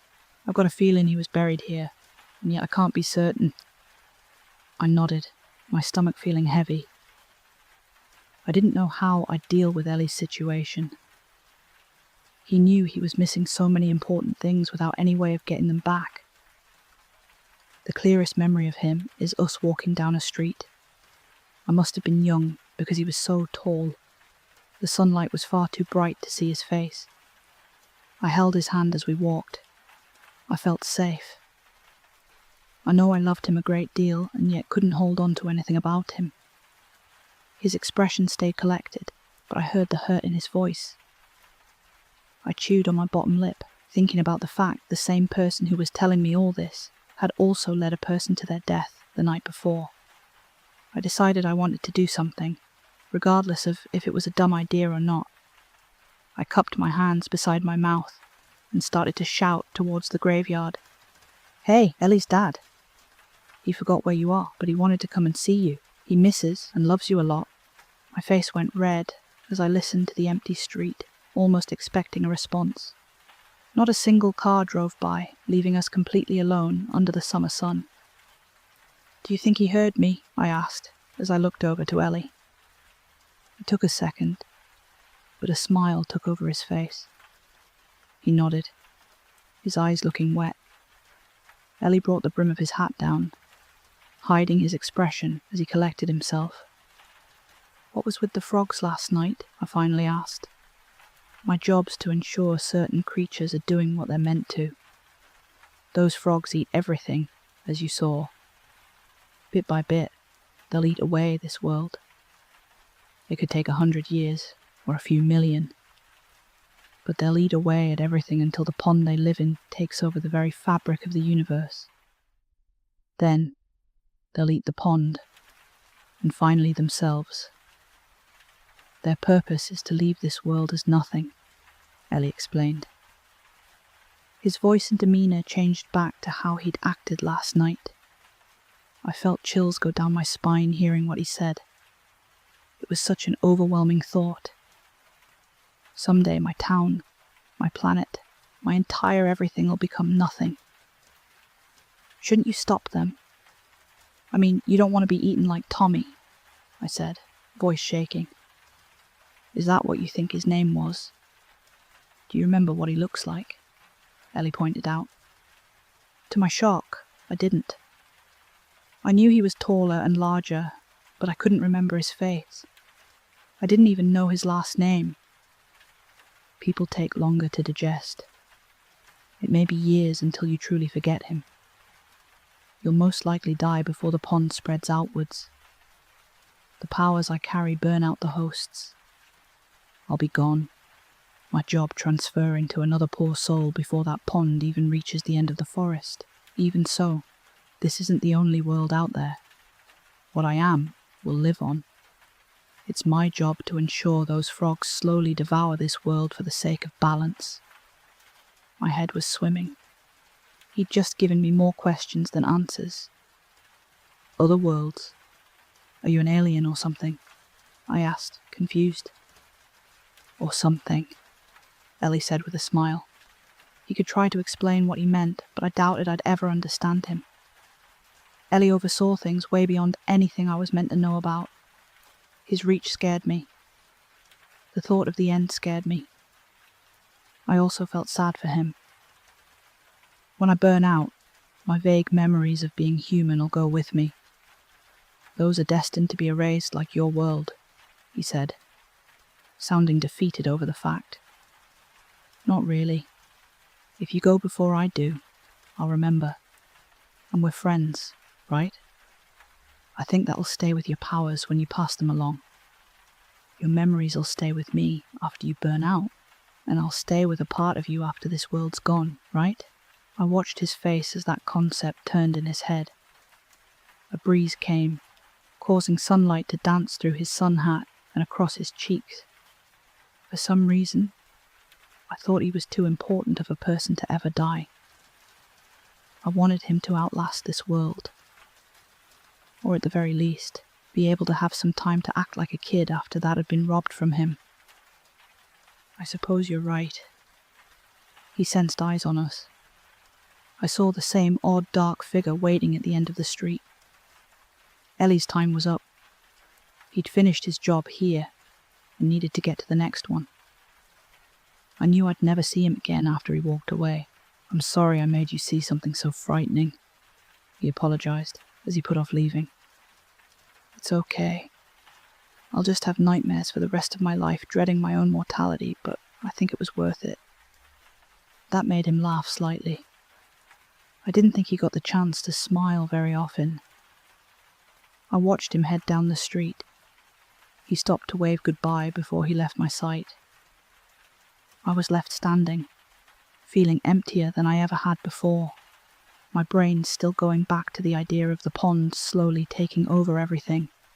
Even if I wasn't going to live to see it, the idea of everything just being gone someday made me sick. I'd thought back to that night often through the years since it had happened. A year after I'd met Ellie, my father got a better job, so we moved to a bigger city. With so much going on, I could nearly forget what I'd learned that night. Everything ends. That scares me. Sometimes it kept me up at night.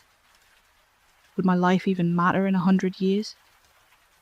Would anything even matter in 1,000? Those thoughts haunted me for a while. It was only after I remembered Ellie's expression after I'd shouted towards the graveyard that I realized something important. No, my life might not matter in 1,000 years, but the things I do matter in the moment, and that's good enough for me to keep going. My relationship was starting to get on the rocks, so I did what anyone would do. I took my girlfriend for a romantic cave walk. Alright, don't judge me. I'm sure I had a good reason why I decided to take her to an old abandoned mine. In fact, I was going to propose in there. The date was set, ring safely tucked away in my pocket. The last section of the mine has this type of rock that glittered in dim light. I figured it'd be a good place to do the deed, even though a romantic dinner might have been a better idea. The first sign of trouble was when 2 of our mutual friends came along, making it a double date. That's fine. I could deal with it. I could easily drop them hints to get them out of the way before I got down on one knee. When we arrived, Tabby and Jason were waiting for us out front. We needed to do a small hike to get to the entrance, and Leah was already in a mood. Her shoes and massive purse weren't meant for a hike or walking around in an old mine. She refused to leave her purse in the car and claimed she didn't have any other shoes. I gave our friends a wave when I saw them and walked over. We stood chatting for a bit, getting caught up on each other's lives while standing outside the old mine's entrance. When Leah was off taking a smoke break, I got in close to whisper to my friends about the plan.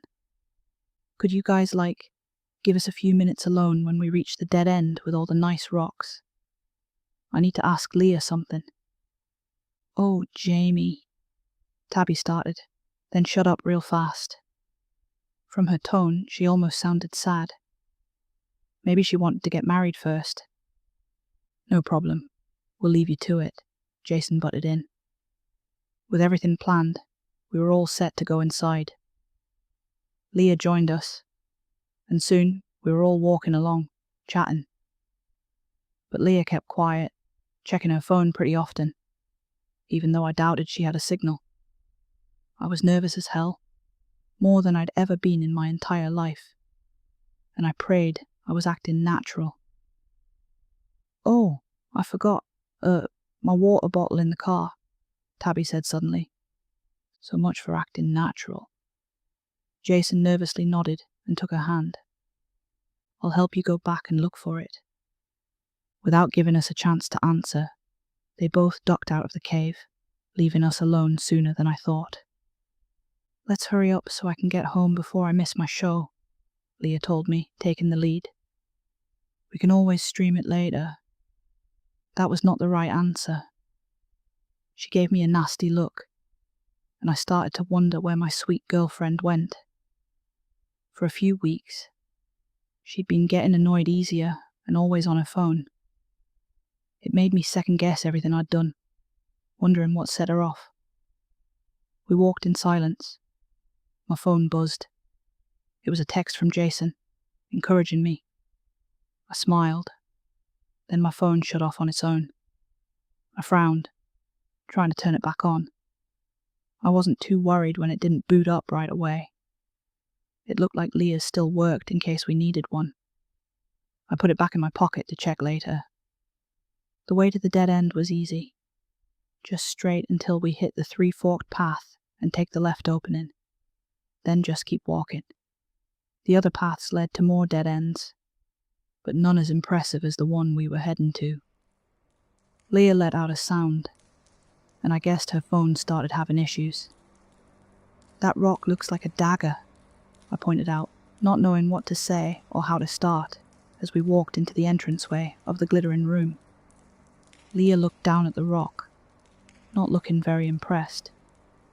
In fact, she hadn't looked impressed at all during the trip.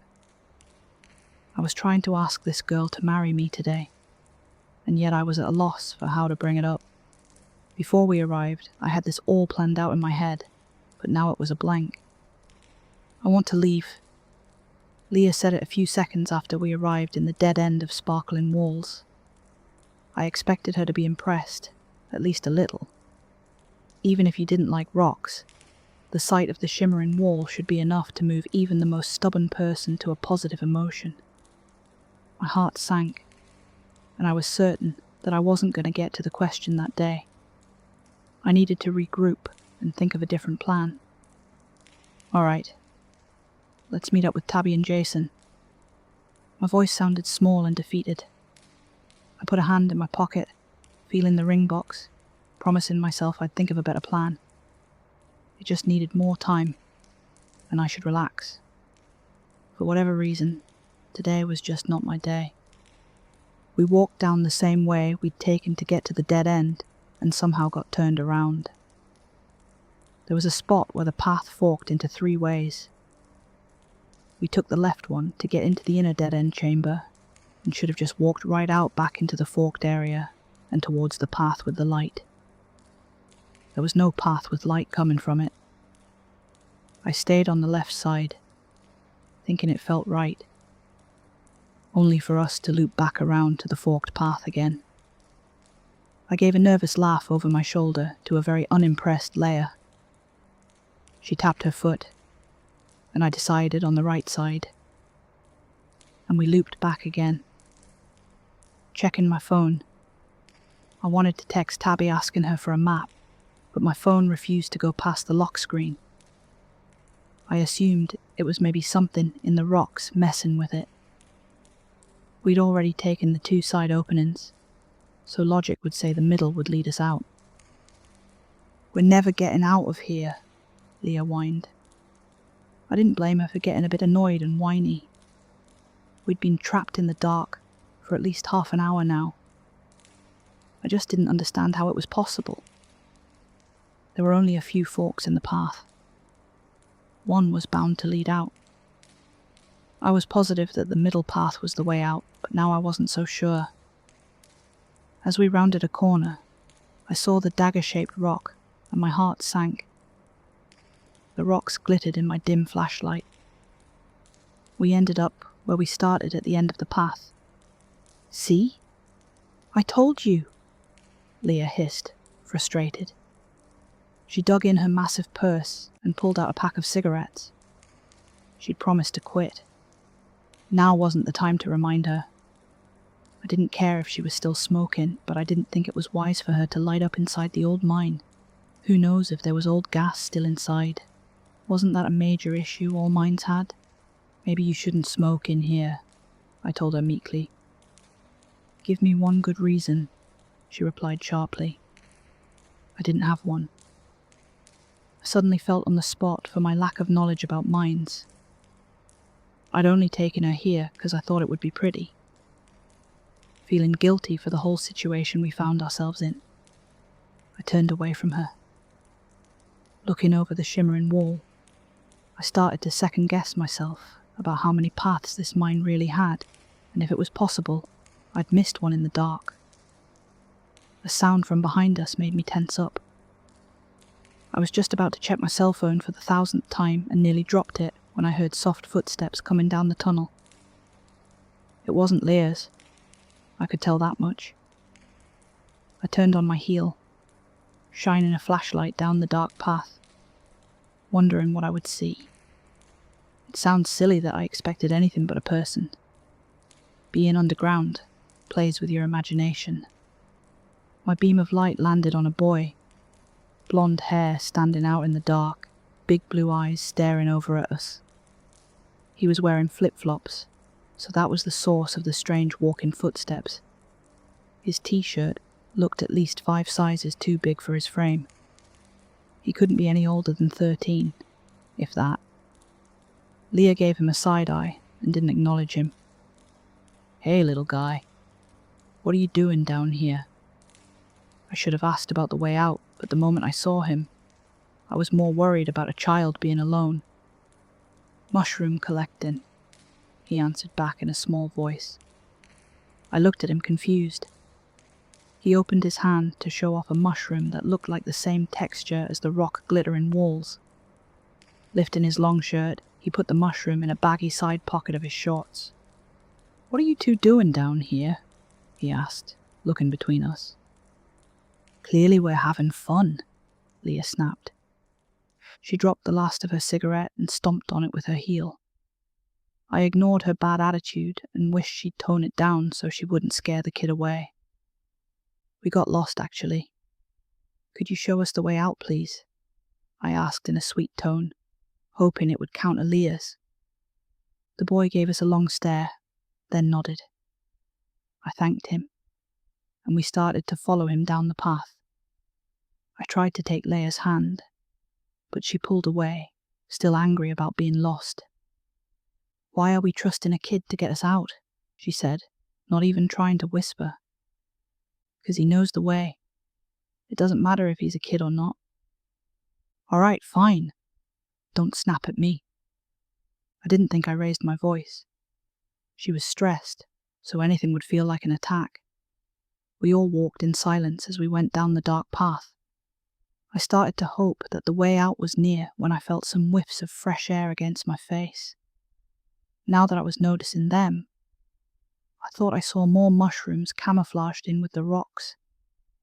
I'd never seen mushrooms like that before, and would ask about them when we got out. There's no way this kid is going to get us out, Leah muttered under her breath. This way.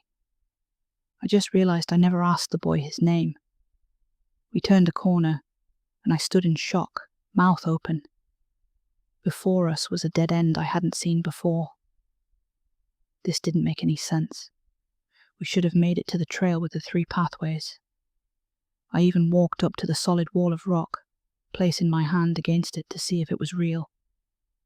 That doesn't make sense, I said finally. I told you. He would get us lost. Leah was at the end of her rope. She walked off in a huff, digging out her smokes again, and started to fiddle with her useless phone. I turned my attention to the boy, who looked a bit too calm for being around 2 stressed out adults. What's your name? I asked him. I might not know the way out, but I could at least start with what information I could learn. He opened his mouth to answer, then shut it again. Clearly, he didn't trust strangers with his name. I didn't blame him. The poor thing must be scared, being trapped with us. How about a nickname? I'm Jamie. He fidgeted and debated what name he should give me. Finally, he decided on one. Blue eyes looking up at me, mostly hidden behind the wavy blonde hair. Ian, he said in a small voice. That's a good name. I like it. We'll get you home, Ian. Don't worry. How about we head back and see if we somehow missed a pathway in the dark? I asked and offered my hand. Holding a child's hand was just a normal reaction. I didn't even think about how it would make him feel more awkward around me. When I realized my mistake, I started to draw it back, but Ian took it before I did. He looked perfectly fine holding onto a stranger's hand. In fact, he seemed kinda excited and hid it very poorly. Someone should talk to him about trusting strange men in caves. When we got him to his parents, I would mention it. Leia looked back at us, disgusted. We're not having one of those, so don't get used to it, she said harshly, and this time took the lead. In that moment, I really wondered what I'd ever seen in her. I chided myself for the thought. She was just stressed out, and normally not like this. I gave Ian what I thought to be a comforting smile, and we started to walk and walk. My phone clock kept glitching out and looping backwards, so I had no idea how long we walked for. Ian gave no complaints. I started to get worried. I only expected a short walk and brought no supplies. I suppose when people noticed us missing, this place would be swarming with rescue workers. But how long would that take? Didn't it only take 3 days without water to die? If my phone was working, I could look that up. Hell, if it was working, we would be out of there by now. We came with some friends. They left before us, and when they see we didn't come out, they'll send someone, I told Ian, trying to comfort him. As if. I bet those 2 just went right home. and they've finished dinner and are in a nice warm bed by now. Leah snapped behind us, her voice echoing. Please, let's not do this right now. I was completely embarrassed over how she was acting. Shuffling Ian behind me. I didn't want him to hear her, but it was impossible in the small space. Do what? Fight? 'Cause you have it coming. Why did you even bring me down to this shitty place? If you were going to propose, why didn't you take me somewhere normal? In her rage, she took off one of her shoes and threw it at me. She missed. Her little temper tantrum was pathetic. Still, I was hurt by it. You knew? I asked, the ring box feeling like 100 pounds in my pocket. Duh, give it to me. She held out her hand, expectant. What? The ring. Hand it over. I should at least get it after suffering through all of this. I felt a slight tug on the back of my shirt. Ian was peeking from behind me, staring at Leah, barely hiding the disgusted look that matched the one she'd given him earlier. I put a hand on his back, feeling a bit sorry that he was stuck here in such drama. I didn't bring the real one. I just have a fake, cheap one, because the one I'd ordered didn't come in yet. I lied. She let out a huff of anger and started down the path again, now missing a shoe. She stopped a few feet away, just trying to get away from me. Ian gave me a hint of a smile. I think he was proud that I didn't give in to her demands. I picked up Leah's shoe and gave it a soft toss towards her. I could do that much. It was silently agreed to take a break. Leah was chain-smoking through her pack up ahead of us, and Ian and me sat down against the hard stone wall. I'm sorry. He gave me a little shake of his head and rested his cheek on his knees. Staring down at where Leah was for a few seconds, he looked back over at me. Is that why you came down here? To ask her to marry you? Yeah, but I swear she's never like this, I told him, my face flushing in the dark. Have you ever had any fights? Or gotten in trouble like this? He asked. And I didn't understand what he was getting at. Well, no. Then how do you know what she's like under stress? I guess it would be nice to be with someone and never have any issues. But if you do, then how are you going to deal with your partner going out of control when you never experienced it? How old was this kid? He looked a lot younger than the words he was saying. I thought his generation watched video games, and not people dishing out relationship advice. Are you speaking from experience over there? I joked with him. He let out a small smile, and his expression went back to the serious one again. It looked as if he was debating on telling me something. How do you think your two friends got out of here? He asked, still not taking his eyes off where Leah was. They took the right path, I said, stating the obvious. You thought we were going the right way when I started to guide you. What changed your mind? His blue eyes shifted towards mine, and I suddenly felt uncomfortable. There was a change in the air surrounding him, in a way I just couldn't place. I couldn't meet his gaze, and looked away, trying to remember what happened when we ran into the dead end. I don't, I said honestly. Everything that happened just got muddled in my head. Then pay attention the next few times. Standing up, he waited for me to follow him. This all was strange. Until that point, I just thought we got lost, naturally. But now, it felt like other forces were at work.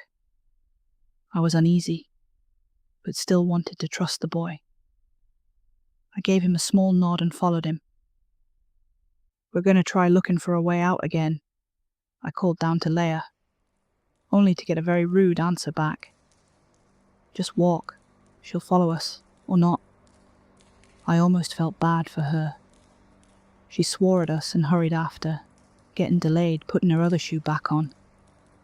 We started walking again, and this time I felt as if Ian really did know the way out. but I didn't know what he was trying to prove or show us. With him leading the way, I yet again felt the slight breeze of fresh air, and hope stirred, only to have it come crashing down. I told you, he's just a kid. I bet he got us more lost in the first place. Leah's voice whined behind us. I turned to tell her off when I ran directly into a wall. I bounced off, landing on my backside painfully. Swearing, I looked up to see a dead end I should have noticed long before slamming into it.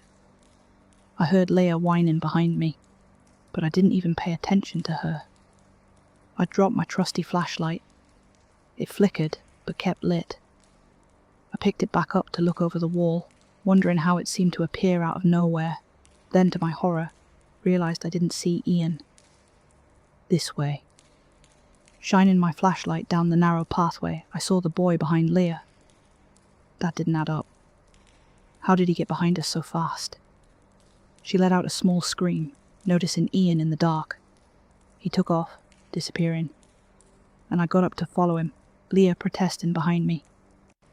We both fumbled along, quickening our pace, following his footsteps in the dark, and we kept running into dead ends.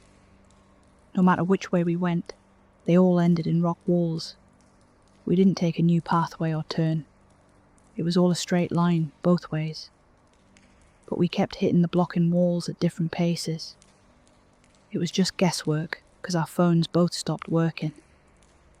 One wall felt like 5 minutes of walking before we hit another. Then we'd turn to walk a few seconds before arriving at a wall that was not there before.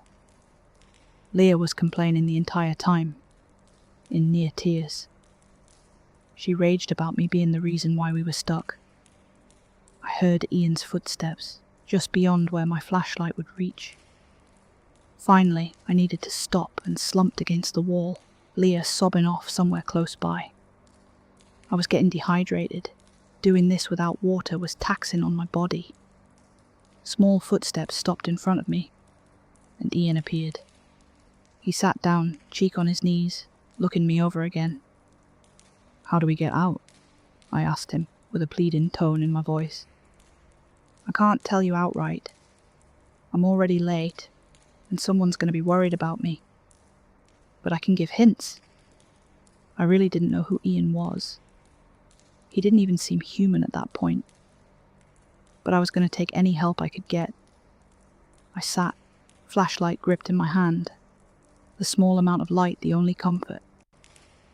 "How do you think your two friends got out?" he asked again. I groaned, still not understanding. "'Cause they took the right path," I answered. "They took what they thought was the right path," he corrected. I stared at him. It really couldn't be that simple. It just couldn't be. He looked down into the dark, where Leah was crying and cursing to herself.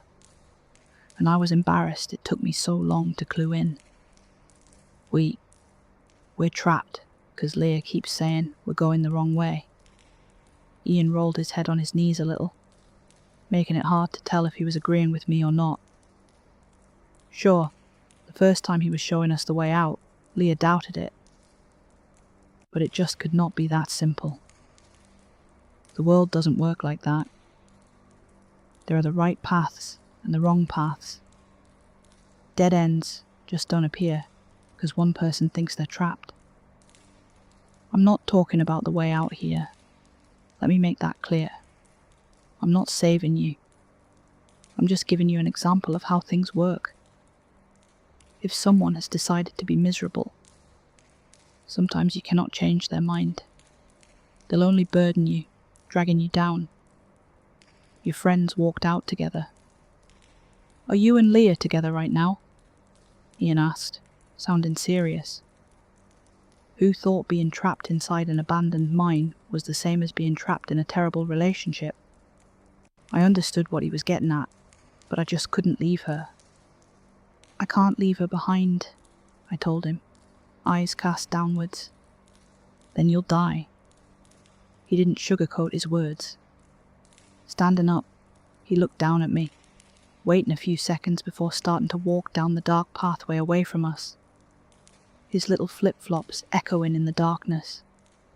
Sitting, I listened to both his footsteps going towards what I knew now to be the way out, and Leah's soft crying. She either didn't hear us or didn't care. If I left her, she might never get back out. I would be leaving her to die. If I didn't, I would die here with her. She wouldn't have a second thought about leaving me behind, I knew that much. My decision was made only after I realized if one of us got out, we could send help to retrieve the one still lost. Getting up, I followed behind Ian. It was as simple as that. I expected to see the right paths out, and I was out. The setting sun blinding me as I walked out of the cave. My phone buzzed in my pocket, and my friends had, in fact, started heading to their car and wanted to see if I was out yet and needed a ride home. I frantically called them, saying Leah was still stuck inside. My entire body turned to ice when both of my friends had no idea who I was talking about.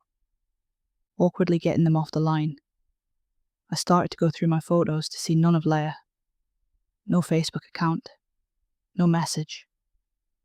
Nothing. She was not only missing, she was just gone. The ring still in my pocket is the only proof she was real to at least one person. You got out. Good for you. I looked over to my side and saw Ian standing a few feet away from me. Because of the light of the sunset, his hair looked almost white, and his blue eyes took on a reddish tint.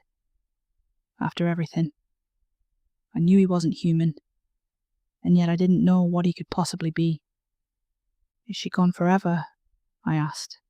I did fall out of love with her inside that cave, but that didn't change the fact I loved her at some point. I didn't want her to just fade away like this. It's up to her. All she needs to do is walk forwards. Even if she does get out, you really shouldn't marry her. You're not a good match. I felt awful, but still let out a small chuckle at his honesty. I still had one more question for him. Why did you save me? At any point, Ian could have just left us behind. He gained nothing by getting me out of that cave. After my question, he fidgeted with the hem of his shirt and mumbled something I didn't hear. He finally looked up, acting his age. Any kind of intimidating air from him was gone. I didn't save you. You figured it out on your own. And don't hold someone's hand just after meeting them. They might get attached. Ian snapped, face flushed in the red light. He didn't sound angry, just embarrassed. It took everything I had to not laugh at him. My eyes filled with tears, holding in snorts. The only reason why I was alive is because I treated Ian so kindly. For some reason, he must not have people offer to hold his hand often enough for it to be a treat when it happened. And I didn't save you, he shouted, face still red, and gave a sharp point in my direction.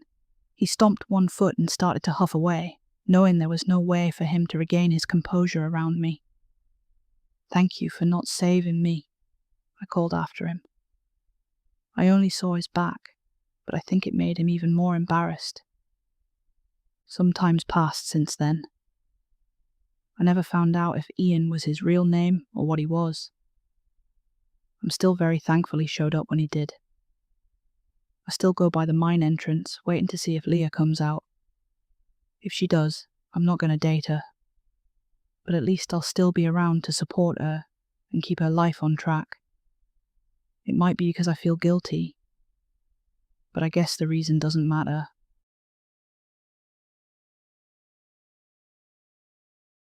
Hi everyone, thanks for listening. That was long. what? That was long. Yeah, it was the complete series of The Silver King. People said they liked it, so I put them all into one. Waste of time. It wasn't a waste of time. 3.5 hours.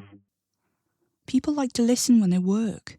3.5 hours. You sat through all of it. I am a captive audience. You literally live in my computer. Release me. No. Anyway, if you enjoyed the story, don't forget to like, subscribe, and... Seek medical attention. What? Nobody listens to 3.5 hours of cryptid lore and comes out normal. That's fair. The Silver King has better hair than you. Rude. Good night. That's my line. Good night.